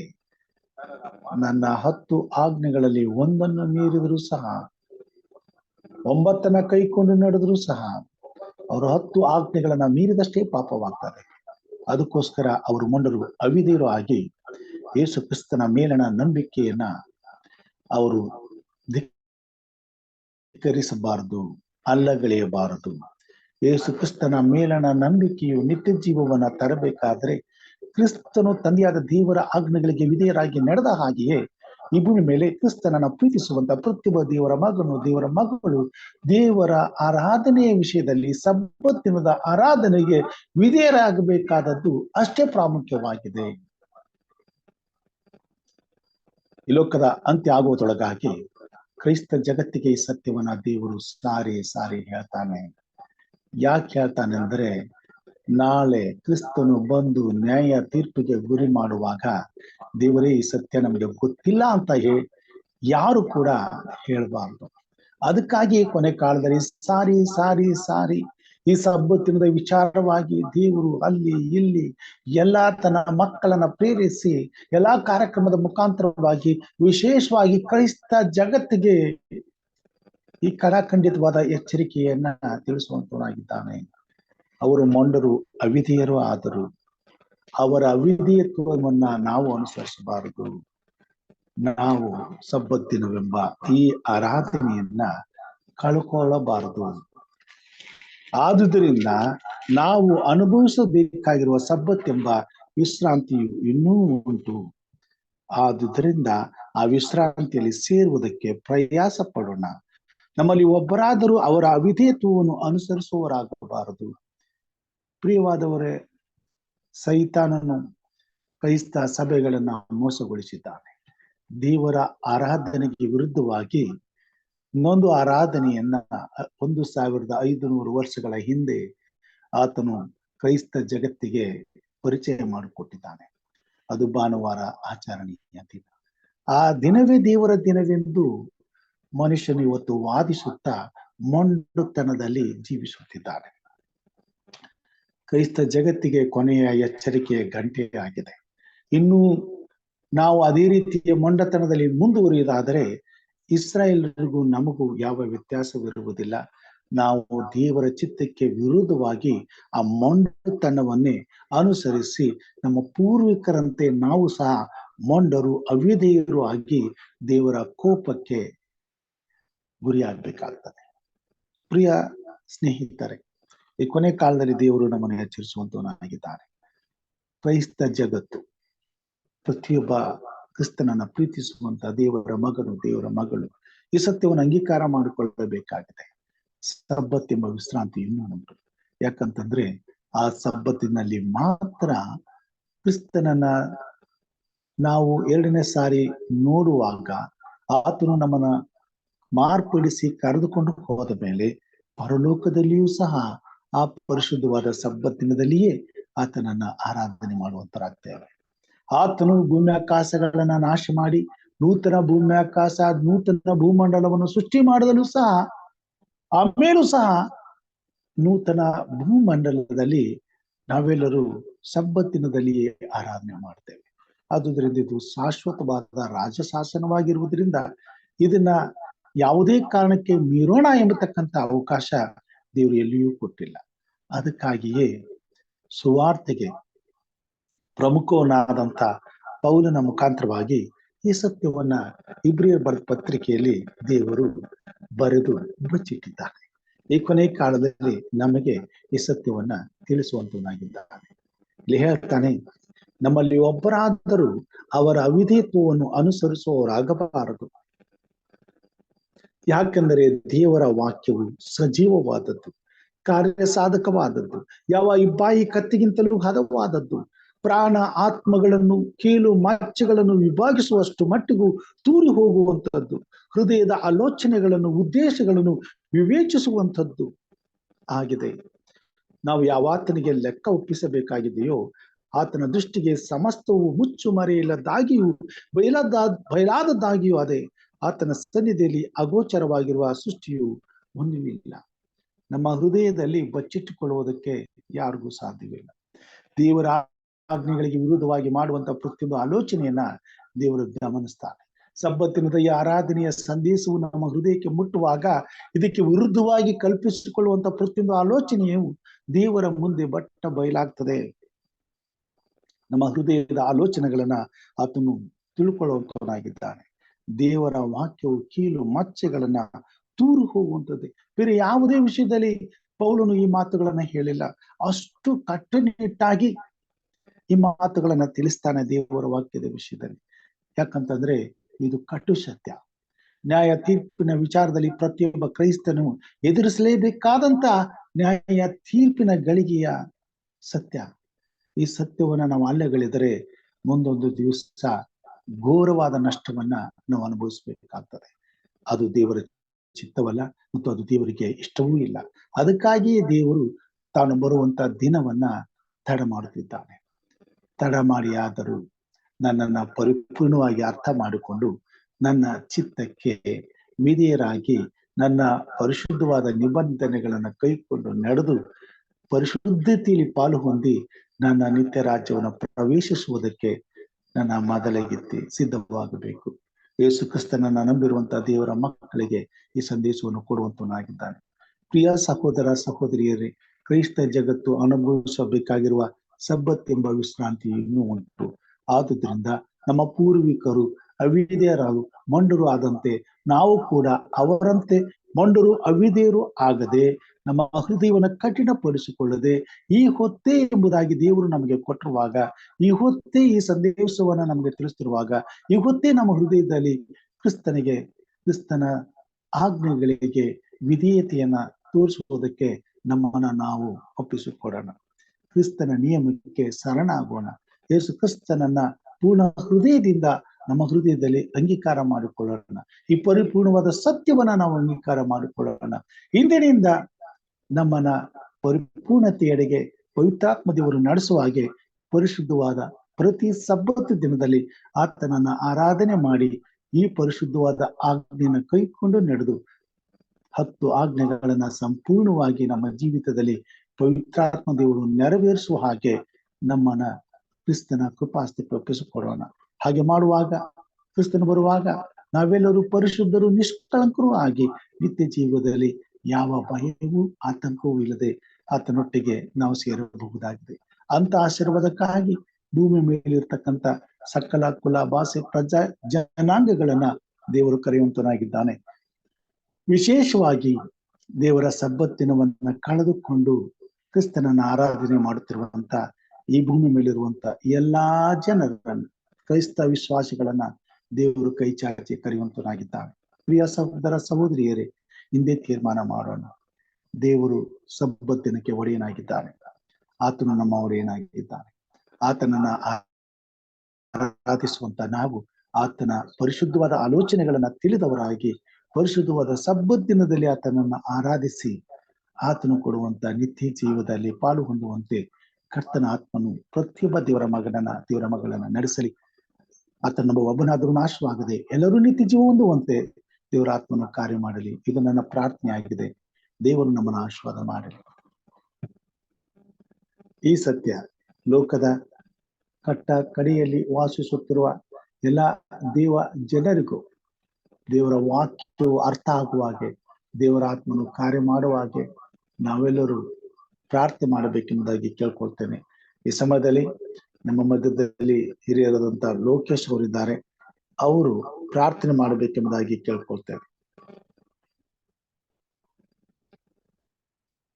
ಇದ್ದೀರಾ? ಓಕೆ.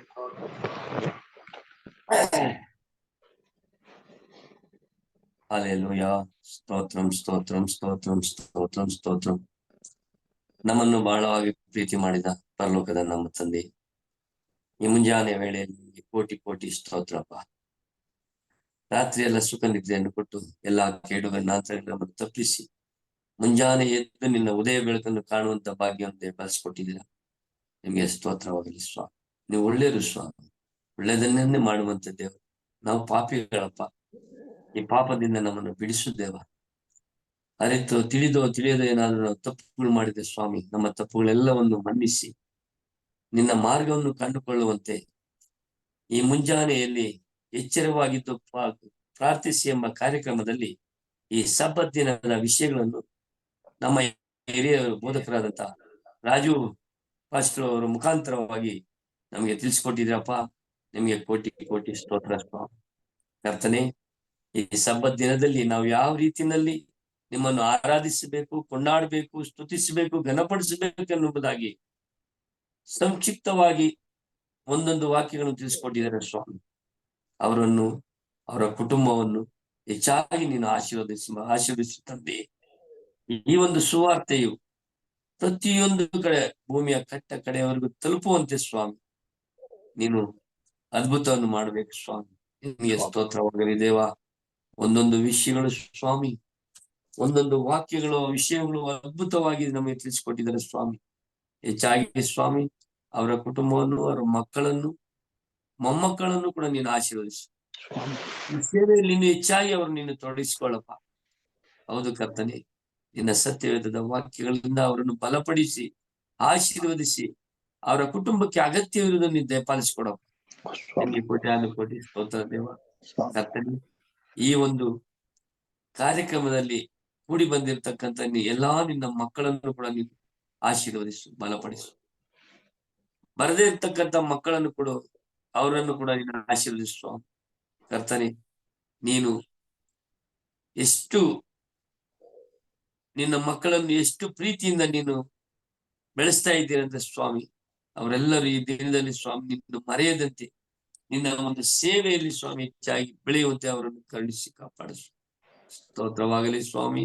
ಅಪ್ಪ ತಂದೆಯೇ, ಈ ದಿನದಲ್ಲಿ ಸ್ವಾಮಿ ಲೋಕದಲ್ಲಿರುವ ಸಮಸ್ತ ನಿವಾಸಿಗಳೆಲ್ಲರೂ ಕೂಡ ಸ್ವಾಮಿ ನಿನ್ನ ಮಕ್ಕಳಾಗಿ ಜೀವಿಸಿ, ನಿನ್ನ ಮಾರ್ಗವನ್ನು ಕಂಡುಕೊಂಡು ಮುಂದಿನ ದಿನಮಾನಗಳಲ್ಲಿ ಸಾಕ್ಷಿ ಮಕ್ಕಳಾಗಿ ನಿಂತು ನಿನ್ನ ಸೇವೆ ಮಾಡುವಂತೆ ಅವರನ್ನು ಎಚ್ಚರಿಸು ಸ್ವಾಮಿ.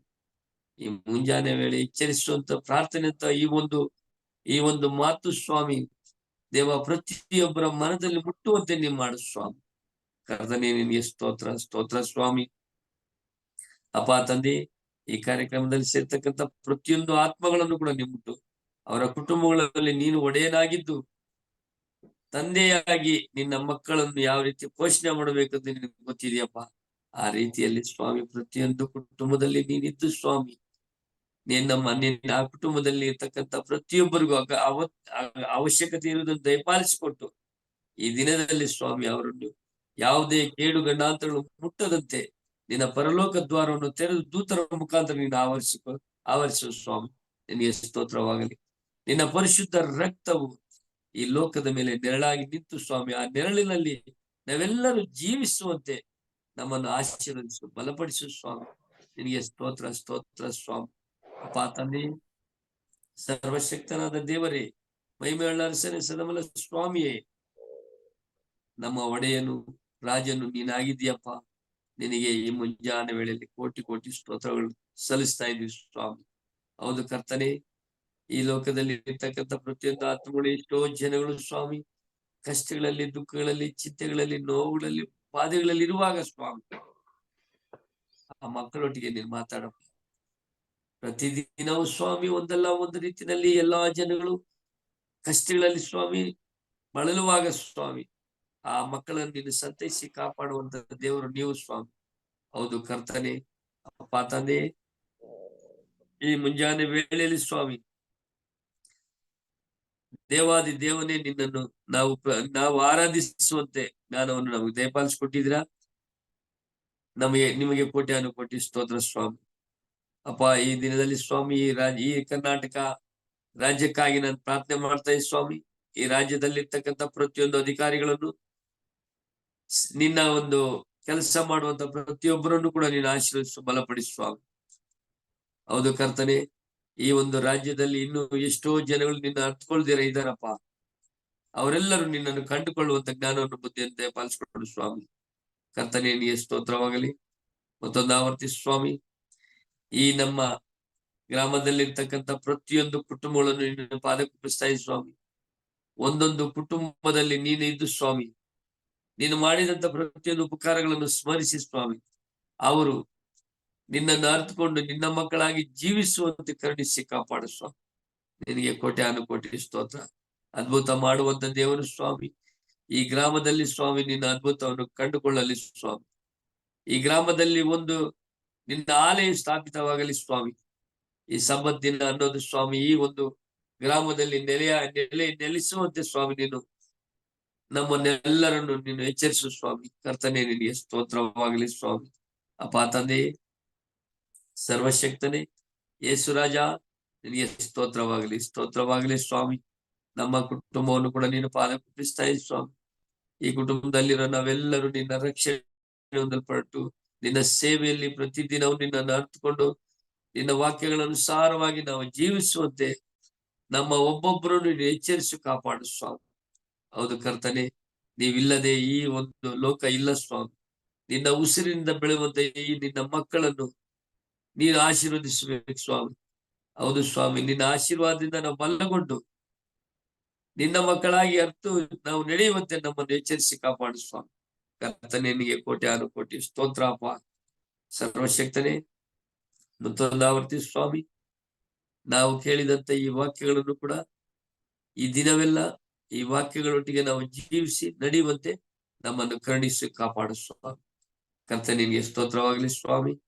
ಈ ದಿನದಲ್ಲಿ ನಡೆದಂತೆ ಎಲ್ಲಾ ಪ್ರಾರ್ಥನೆ ಕೂಟಗಳನ್ನು ನಿನ್ನ ಆಶೀರ್ವದಿಸು. ಸಭೆಗಳನ್ನು ಆಶೀರ್ವದಿಸು. ಸಭಾಪಾಲಕರನ್ನು, ಬೋಧಕರನ್ನು, ಅವರ ಕುಟುಂಬವನ್ನು, ಅವರ ಮಕ್ಕಳನ್ನು ಕೂಡ ನೀನು ಹೆಚ್ಚಾಗಿ ಆಶೀರ್ವದಿಸು ಸ್ವಾಮಿ. ಅವ್ರು ಮಾಡುವಂತ ಸೇವೆಯನ್ನು ಕೂಡ ಸ್ವಾಮಿ ಹೆಚ್ಚಾಗಿ ನೀನು ಆಶೀರ್ವದಿಸು, ಬಲಪಡಿಸು, ಸಹಾಯವನ್ನು ಮಾಡು ಸ್ವಾಮಿ. ನಿನ್ನ ಒಂದು ಪ್ರಸನ್ನತೆಯಿಂದ ನಾವೆಲ್ಲರೂ ಜೀವಿಸುವಂತೆ ನಮ್ಮನ್ನು ಕರುಣಿಸು ದೇವ. ಕರ್ತನೆ ನಿನಗೆ ಸ್ತೋತ್ರವಾಗಲಿ ಅಪ್ಪ ತಂದೆ. ಮತ್ತೊಂದಾವರ್ತಿ ಸ್ವಾಮಿ, ಎಲ್ಲಾ ವಿಷಯಗಳನ್ನು ನಿನ್ನ ಪಾದಕ್ಕೊಪ್ಪಿಸುತ್ತಾ, ಈ ದಿನದಲ್ಲಿ ನಡೆದಂತೆ ಎಲ್ಲ ಪ್ರಾರ್ಥನೆಗಳು ನಿನ್ನ ಪಾದಕ್ಕೊಪ್ಪಿಸುತ್ತಾ, ಈ ಲೋಕದಲ್ಲಿರುವ ಸಮಸ್ತ ನಿವಾಸಿಗಳೆಲ್ಲರೂ ನಿನ್ನ ಪಾದಕ್ಕೊಪ್ಪಿಸುತ್ತಾ, ನಮ್ಮ ಹಿರಿಯ ಬೋಧಕರಾದಂತ ರಾಜ್ಯ ಫಸ್ಟ್ ಅವರ ಕುಟುಂಬವನ್ನು, ಅವರ ಮಕ್ಕಳನ್ನು, ಮೊಮ್ಮಕ್ಕಳನ್ನು ಕೂಡ ನಿನ್ನ ಪಾದಕ್ಕೊಪ್ಪಿಸುತ್ತಾ, ಈ ಒಂದು ಕಾರ್ಯಕ್ರಮದಲ್ಲಿ ಸೇರ್ತಕ್ಕಂಥ ಪ್ರತಿಯೊಂದು ಆತ್ಮಗಳನ್ನು ನಿನ್ನ ಪಾದಕ್ಕೆ ಒಪ್ಪಿಸುತ್ತಾ, ನನ್ನನ್ನು ಕೂಡ ನಿನ್ನ ಪಾದಕ್ಕೆ ಒಪ್ಪಿಸುತ್ತಾ, ನಜರೇತಿನ ಯೇಸುವಿನ ಮುದ್ದಾದ ನಾಮದಲ್ಲಿ ನನ್ನನ್ನು ನಾನು ತಗ್ಗಿಸಿಕೊಂಡು ಭಯಭಕ್ತಿಯುಳ್ಳವನಾಗಿ ಘನ ಮಾನ ಮಹಿಮೆ ಅಪ್ಪ ನಿನ್ನ ಒಬ್ಬನಿಗೆ ಸಲ್ಲಿಸುತ್ತಾ ನಿನ್ನ ಪಾದಕ್ಕೆ ಅಡ್ಡ ಬಿದ್ದು ಬೇಡಿ ಹೊಂದಿದ್ದೇನೆ ನಮ್ಮ ಜೀವಳ ಯೇಸುವೆ, ಆಮೆನ್. Praise God. ದೇವರ ನಾಮಕ್ಕೆ ಸ್ತೋತ್ರವಾಗಲಿ. ಪ್ರಾರ್ಥನೆ ಮಾಡಿದಂತ ಹಿರಿಯರಾದಂತ ಲೋಕೇಶ್ ಅವರಿಗೆ ನಾನು ವಂದನೆಗಳನ್ನ ಸಲ್ಲಿಸ್ತೇನೆ. ಮುಕ್ತಾಯದ ಪ್ರಾರ್ಥನೆಗೆ ಹೋಗೋಣ. ಪ್ರಾರ್ಥನೆ ವಿಜ್ಞಾಪನೆಗಳಿದ್ರೆ ಈ ಸಮಯದಲ್ಲಿ ತಿಳಿಸಬೇಕೆಂಬುದಾಗಿ ಕೇಳ್ಕೊಳ್ತೇನೆ.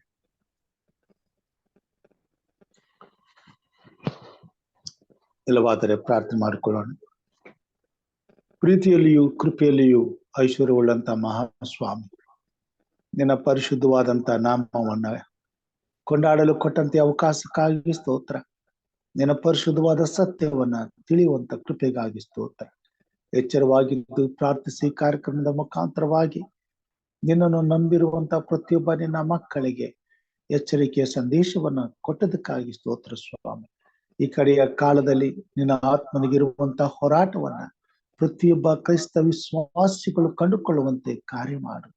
ಈ ಕೊನೆ ಕಾಲದಲ್ಲಿ ನಿನ್ನ ರಾಜ್ಯದಿಂದ ನಮ್ಮನ್ನ ದೂರವಿಟ್ಟಿರುವಂತ ಸಕಲ ಅನೀತಿಯನ್ನು ಸ್ವಾಮಿ ನಮ್ಮ ಜೀವಿತದಲ್ಲಿ ಪರಿಹರಿಸಿಕೊಳ್ಳಲು, ಪರಿಶುದ್ಧವಾದ ಎಲ್ಲಾ ನೀತಿಗೆ ವಿಷಯವಾದ ನಿನ್ನ ಆಜ್ಞೆಗಳನ್ನ ಕೈಕೊಂಡು ನಡೆಯಲು ಪವಿತ್ರಾತ್ಮ ದೇವರ ಬಲವನ್ನು ನಾವು ಹೊಂದುವಂತೆ ಸಹಾಯ ಮಾಡು. ಹೌದು, ಲೋಕವೆಲ್ಲ ಇವತ್ತು ಸೈತಾನನ ವಶದಲ್ಲಿದೆ ಸ್ವಾಮಿ. ಅನೇಕರು ಅನ್ಯ ಜನರಾಗಿ ನಿನ್ನನ್ನು ಅರಿಯದೆ ನಾನಾ ವಿಧವಾದ ರೀತಿಯಲ್ಲಿ ವಿಗ್ರಹಗಳನ್ನು, ಮೂರ್ತಿಗಳನ್ನು ಮಾಡಿಕೊಂಡು ದೇವರೆಂಬುದಾಗಿ ನಂಬಿ ನಾನಾ ವಿಧವಾದ ನಂಬಿಕೆಯಲ್ಲಿ ಸಿಕ್ಕಿಕೊಂಡು ಅವರು ಸ್ವಾಮಿ ಜೀವಿಸುತ್ತಿದ್ದಾರೆ. ಯೇಸು ಕ್ರಿಸ್ತನನ್ನು ನಂಬಿರುವಂತ ನಾವು ನಿನ್ನ ಚಿತ್ತಕ್ಕೆ ವಿರುದ್ಧವಾಗಿ ಸ್ವಾಮಿ ನಡೆದುಕೊಳ್ಳಬಾರದೆಂಬುದೇ ನಿನ್ನ ಚಿತ್ತವಾಗಿದೆ ಸ್ವಾಮಿ. ನಾವು ಈ ಲೋಕಕ್ಕೆ ಸಾಕ್ಷಿಗಳಾಗಿದ್ದೇವೆ, ಬೆಳಕಾಗಿದ್ದೇವೆ. ನಮ್ಮ ಮುಖಾಂತರವಾಗಿ ಸ್ವಾಮಿ ನಿನ್ನ ಸತ್ಯದ ಸುವಾರ್ತೆಯು ಅನ್ಯ ಜನಾಂಗಗಳಿಗೆ ಸಾರಲ್ಪಡಬೇಕಾಗಿದೆ. ನೀನು ಕೊಟ್ಟಿರುವಂತಹ ಪರಿಶುದ್ಧವಾದ ಆಜ್ಞೆಗಳು ನಮ್ಮ ಜೀವಿತದಲ್ಲಿ ನೆರವೇರುವಾಗ ಪರಿಪೂರ್ಣವಾದ ಸತ್ಯವನ್ನ ನಾವು ಇತರರಲ್ಲೂ ಎಲ್ಲಾ ಜನಾಂಗಗಳಿಗೆ ಸಾರಲು ಸಾಧ್ಯವಾಗುವಂತದ್ದಾಗಿದೆ ಸ್ವಾಮಿ. ಆದುದರಿಂದ ಸೈತಾನನ ವಂಚನೆಗೆ ಬಲಿಗೆ ಸಿಕ್ಕಿರುವಂತ ಎಲ್ಲಾ ವಿಧವಾದಂತ ಸ್ವಾಮಿ ಎಲ್ಲಾ ಕ್ರೈಸ್ತ ವಿಶ್ವಾಸಿಗಳನ್ನ, ಎಲ್ಲಾ ಪಂಗಡಗಳನ್ನ ನಿನ್ನ ಹಸ್ತಕ್ಕೊಪ್ಪಿಸ್ತೇನೆ ಸ್ವಾಮಿ. ಕಳೆದು ಹೋಗಿರುವಂತ ಆ ಒಂದು ಅಪಾಯಕರವಾದಂತ ಘಟನೆಯಿಂದ ಸ್ವಾಮಿ ಆಗಿರುವಂತ ಮೋಸವನ್ನ ಕ್ರೈಸ್ತ ಜಗತ್ತು ತಿಳಿಯದಾಗಿದೆ ಸ್ವಾಮಿ. ಸೈತಾನನು ಸಬ್ಬತ್ತಿನದ ಆರಾಧನೆಯನ್ನ ಭಾನುವಾರ ದಿನಕ್ಕೆ ಬದಲಾಯಿಸಿ ಆ ದಿನದ ಆರಾಧನೆಯನ್ನ ಕ್ರೈಸ್ತ ವಿಶ್ವಾಸಿಗಳ ಮುಖಾಂತರವಾಗಿ ತಾನೇ ಹೊಂದುತ್ತಾ ಇರುವುದನ್ನ ಕ್ರೈಸ್ತ ಜಗತ್ತು ಅರಿಯದಾಗಿದೆ ಸ್ವಾಮಿ. ಅಂತ ರೀತಿಯಲ್ಲಿ ಕ್ರೈಸ್ತ ಜಗತ್ತಿನಲ್ಲಿರುವಂತ ಪ್ರತಿಯೊಬ್ಬ ವಿಶ್ವಾಸಿಗಳ ಕಣ್ಣುಗಳನ್ನ ಸೈತಾನನು ಕಟ್ಟಿ ಹಾಕಿದ್ದಾನೆ, ಮುಚ್ಚಿ ಹಾಕಿದ್ದಾನೆ. ನಮ್ಮ ಜ್ಞಾನ ನೇತ್ರಗಳನ್ನು ತೆರೆ. ಪೌಲನು ಈ ಕೊನೆ ಕಾಲದಲ್ಲಿ ನಮ್ಮನ್ನು ಎಚ್ಚರಪಡಿಸುತ್ತಿದ್ದಾನೆ. ಯೇಸು ಕ್ರಿಸ್ತನನ್ನು ಸ್ವಂತ ರಕ್ಷಕನನ್ನಾಗಿ ಅಂಗೀಕಾರ ಮಾಡಿಕೊಂಡಿರುವ ಪ್ರತಿಯೊಬ್ಬ ಕ್ರೈಸ್ತ ವಿಶ್ವಾಸಿಯು ಅನುಭವಿಸಬೇಕಾಗಿರುವ ಸಬ್ಬತ್ತೆಂಬ ವಿಶ್ರಾಂತಿಯು ಇನ್ನೂ ಉಂಟು. ಆದುದರಿಂದ ನಮ್ಮ ಪೂರ್ವಿಕರಾದ ಇಸ್ರಾಯೇಲರು ದೇವರ ಆಜ್ಞೆಗಳಿಗೆ ಅವಿಧೇಯರು ಮೊಂಡರು ಆಗಿ ಜೀವಿಸದಂತೆ ನಾವು ಅವರ ಅಭ್ಯಾಸಗಳನ್ನ ರೂಢಿ ಮಾಡಿಕೊಳ್ಳದೆ ಅವರಂತೆ ಆಗದೆ ಮೊಂಡರು ಅವಿಧೇಯರಾಗಿ ಅವರು ದೇವರ ಶಾಪವನ್ನ ಅವರ ಮೇಲೆ ಬರಮಾಡಿಕೊಂಡ ಹಾಗೆ ನಾವು ಸಹ ದೇವರು ಕೊಟ್ಟಿರುವ ಈ ಉನ್ನತವಾದ ಆಶೀರ್ವಾದವನ್ನು ಕಳೆದುಕೊಂಡು ಕರ್ತನು ಬರುವಂತಹ ಗಳಿಗೆಯಲ್ಲಿ ದೇವರ ರಾಜ್ಯವನ್ನ ಕಳೆದುಕೊಳ್ಳದ ಹಾಗೆ ಈಗಲೇ ಸಮಯವಿರುವಾಗಲೇ ಸಬ್ಬತ್ ವಿಶ್ರಾಂತಿಯಲ್ಲಿ ಸೇರಿ ಕರ್ತನೇ ನಿನ್ನನ್ನು ಆರಾಧಿಸಿ ನಿನ್ನ ಪರಿಶುದ್ಧವಾದ ಆಜ್ಞೆಗಳನ್ನ ಪರಿಪೂರ್ಣವಾಗಿ ನಮ್ಮ ಜೀವಿತದಲ್ಲಿ ನೆರವೇರುವಂತೆ ನಿನ್ನ ಚಿತ್ತಕ್ಕೆ ವಿಧೇಯರಾಗಿ ನಿನ್ನನ್ನು ಘನಪಡಿಸುವಂತೆ ಕಾರ್ಯ ಮಾಡು. ಪ್ರತಿಯೊಬ್ಬ ಕ್ರೈಸ್ತ ವಿಶ್ವಾಸಿಗಳನ್ನ ಆಶ್ವಾದಿಸು. ಪ್ರತಿಯೊಂದು ಸಭೆಯನ್ನ ಆಶೀರ್ವದಿಸು. ಅದರ ನಾಯಕರುಗಳನ್ನ ಮುಖಂಡಗಳನ್ನ ಆಶ್ವಾದಿಸು. ಕಠಿಣವಾಗಿರುವಂತಹ ಹೃದಯಗಳನ್ನ ಮಾರ್ಪಡಿಸು ಸ್ವಾಮಿ, ಮೃದುಗೊಳಿಸು. ಅವರ ಹೃದಯದ ಹಲಿಗೆ ಮೇಲೆ ನಿನ್ನ ಪರಿಶುದ್ಧವಾದ ಆಜ್ಞೆಗಳನ್ನು ಬರೆ. ಪವಿತ್ರವಾದ ನಿನ್ನ ಆಜ್ಞೆಗಳು ಅವರ ಜೀವಿತದಲ್ಲಿ ನೆರವೇರುವಂತೆ ಪವಿತ್ರಾತ್ಮ ದೇವರು ಹೃದಯದಲ್ಲಿ ಕಾರ್ಯ ಮಾಡುವಂತೆ ಸಹಾಯ ಮಾಡು.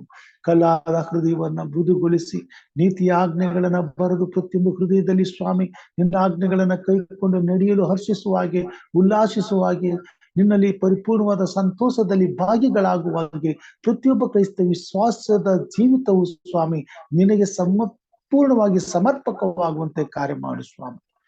ವಿಶ್ವದಾದ್ಯಂತ ಎಲ್ಲ ಕ್ರೈಸ್ತ ಬಾಂಧವರನ್ನ ನಿನ್ನ ಹಸ್ತಕ್ಕೊಪ್ಪಿಸ್ತೇನೆ ಸ್ವಾಮಿ.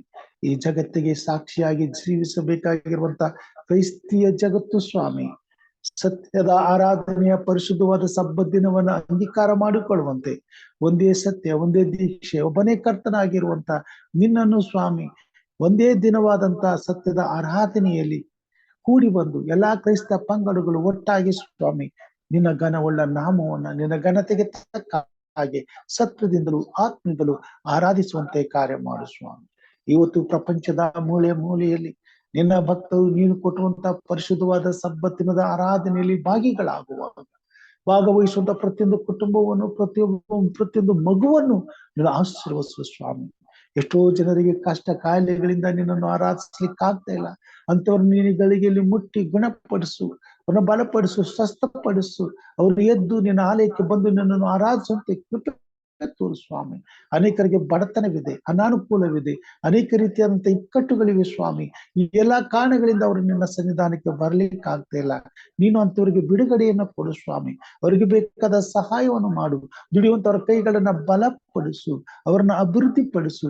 ಯಾವ ಕೊರತೆಯು ನಿನ್ನ ಆರಾಧನೆಯನ್ನ ತಪ್ಪಿಸದಂತೆ ಅವರನ್ನ ನೀನು ಕಾಪಾಡು ಸ್ವಾಮಿ. ನಿನ್ನ ಆರಾಧನೆಗೆ ಬೇಕಾದ ಸಕಲ ಸಮೃದ್ಧಿಯು ಪ್ರತಿಯೊಬ್ಬ ಕ್ರೈಸ್ತ ವಿಶ್ವಾಸದಲ್ಲಿ ಸತ್ಯದ ಆರಾಧನೆಯಲ್ಲಿ ಸಬ್ಬತ್ತಿನ ಆರಾಧನೆಯಲ್ಲಿ ಸೇರುವಂತ ಪ್ರತಿಯೊಬ್ಬರ ಜೀವಿತದಲ್ಲಿ ಸ್ವಾಮಿ ನಿನ್ನ ಆತ್ಮನು ಕಾರ್ಯ ಮಾಡುವಂತೆ ಕೃಪೆ ತೋರು.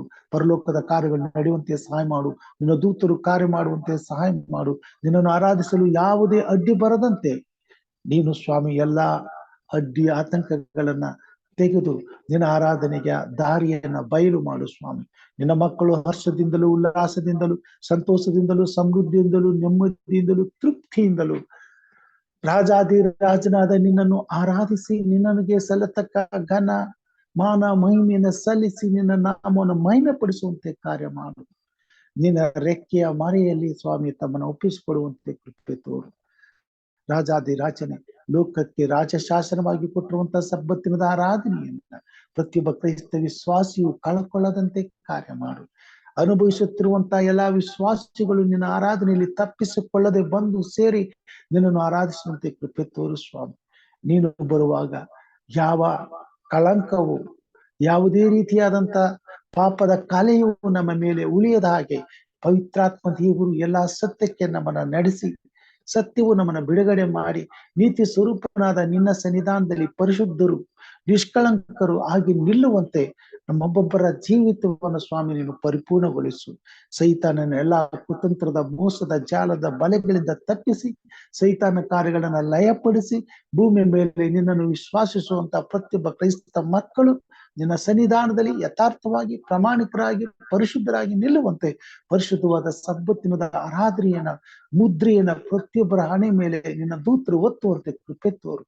ಪರಲೋಕದ ಕಾರ್ಯಗಳು ನಡೆಯಲಿ, ನಿನ್ನ ಬರೋಣವು ಬೇಗನೆ ಆಗಲಿ, ನಿನ್ನ ರಾಜ್ಯವು ಸಿದ್ಧಿಗೆ ಬರಲಿ ಸ್ವಾಮಿ. ಬೇಗನೆ ಬಾ ಸ್ವಾಮಿ.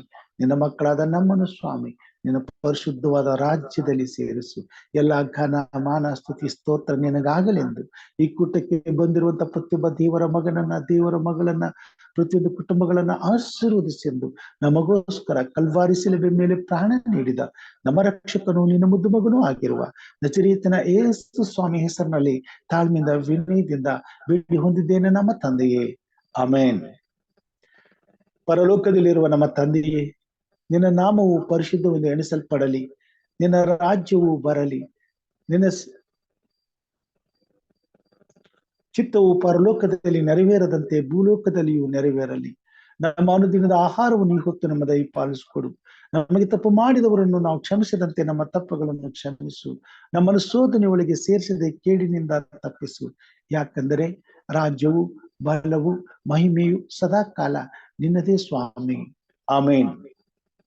ನಮ್ಮ ತಂದೆಯಾದ ದೇವರ ಪ್ರೀತಿಯು, ನಮ್ಮ ರಕ್ಷಕನಾದಂತ ಯೇಸು ಕ್ರಿಸ್ತನ ಕೃಪೆಯು, ಪರಿಶುದ್ಧಾತ್ಮ ದೇವರ ಅನುನ್ನತಿಯು, ಐಕ್ಯತೆಯು, ಸಹವಾಸವು ಈಗಲೂ ಯಾವಾಗಲೂ ನಿರಂತರವು ನಿನ್ನನ್ನು ಪ್ರೀತಿಸಿ ನಿನ್ನ ಆಜ್ಞೆಗಳನ್ನ ಕೈಕೊಂಡು ನಡೆದು ವಿಶೇಷವಾಗಿ ಸಬ್ಬತ್ತಿನದ ಆರಾಧನೆಯನ್ನ ಅನುಭವಿಸುತ್ತಿರುವ ಎಲ್ಲಾ ನಿನ್ನ ಪ್ರಿಯರಾದ ನಿನ್ನ ಮಕ್ಕಳ ಸಂಗಡ ಸಬ್ಬತ್ತಿನದ ಆರಾಧನೆಯಿಂದ ವಂಚಿಸಿ ಹೋಗಿರುವಂತ ಎಲ್ಲಾ ಕ್ರೈಸ್ತ ಭಕ್ತರ ಸಂಗಡ ಸದಾಕಾಲ ನೆಲೆಯಾಗಿರಲಿ ಸ್ವಾಮಿ, amen, amen, amen. Praise the lord. ದೇವರ ನಾಮಕ್ಕೆ ಸ್ತೋತ್ರ. ದೇವರ ನಮ್ಮನ್ನು ಆಶೀರ್ವಾದ ಮಾಡಲಿ. ದೇವರ ಪರಿಶುದ್ಧವಾದ ಸಬ್ಬತ್ತಿನದ ಆರಾಧನೆಯ ಸತ್ಯವನ್ನ ತಿಳುಕೊಳ್ಳುವಾಗೆ ದೇವರ ಆತ್ಮನು ಕಾರ್ಯ ಮಾಡಿದ್ದಾನೆ. ಪ್ರತಿಯೊಬ್ಬ ದೇವರ ಮಕ್ಕಳು ಆತನ ಚಿತ್ತವನ್ನು ನೆರವೇರಿಸುವ ಹಾಗೆ ಈ ಕಾರ್ಯಕ್ರಮದ ಮುಖಾಂತರವಾಗಿ ಬಲವಾಗಿ ಪ್ರಾರ್ಥನೆ ಮಾಡೋಣ. ಹಾಗೆ ಆಗುವಂತೆ ದೇವರ ಚಿತ್ತ ನೆರವೇರುವಂತೆ ದೇವರು ನಮ್ಮೆಲ್ಲರನ್ನ ಉಪಯೋಗಿಸಿಕೊಳ್ಳಲಿ. ಈ ಸಮಯದಲ್ಲಿ ಕೂಡಿ ಬಂದಂತ ತಮ್ಮೆಲ್ಲರಿಗೂ ನಾನು ಹೃತ್ಪೂರ್ವಕವಾದ ಧನ್ಯವಾದಗಳನ್ನು ಸಲ್ಲಿಸ್ತೇನೆ. ದೇವರ ಕೃಪೆ ನಮ್ಮೆಲ್ಲರ ಮೇಲಿರಲಿ, ಆಮೇನ್. ಅಷ್ಟೇ. ಎಲ್ಲರಿಗೂ ಮುಂಜಾನೆಯ ಶುಭೋದಯಗಳು. ಈ ದಿನದಲ್ಲಿ ತಿಳಿಸಿಕೊಟ್ಟಂತ ಈ ವಾಕ್ಯಗಳೊಟ್ಟಿಗೆ ನಾವೆಲ್ಲರೂ ಜೀವಿಸುವಂತೆ ದೇವರು ನಮ್ಮನ್ನು ಅನುಗ್ರಹಿಸಲಿ, ಕಾಪಾಡಲಿ. ಎಲ್ಲರಿಗೂ ಆಮೇನ್. ಸ್ತೋತ್ರ. Thank you. ಎಲ್ಲರಿಗೂ ಶುಭವಾಗಲಿ.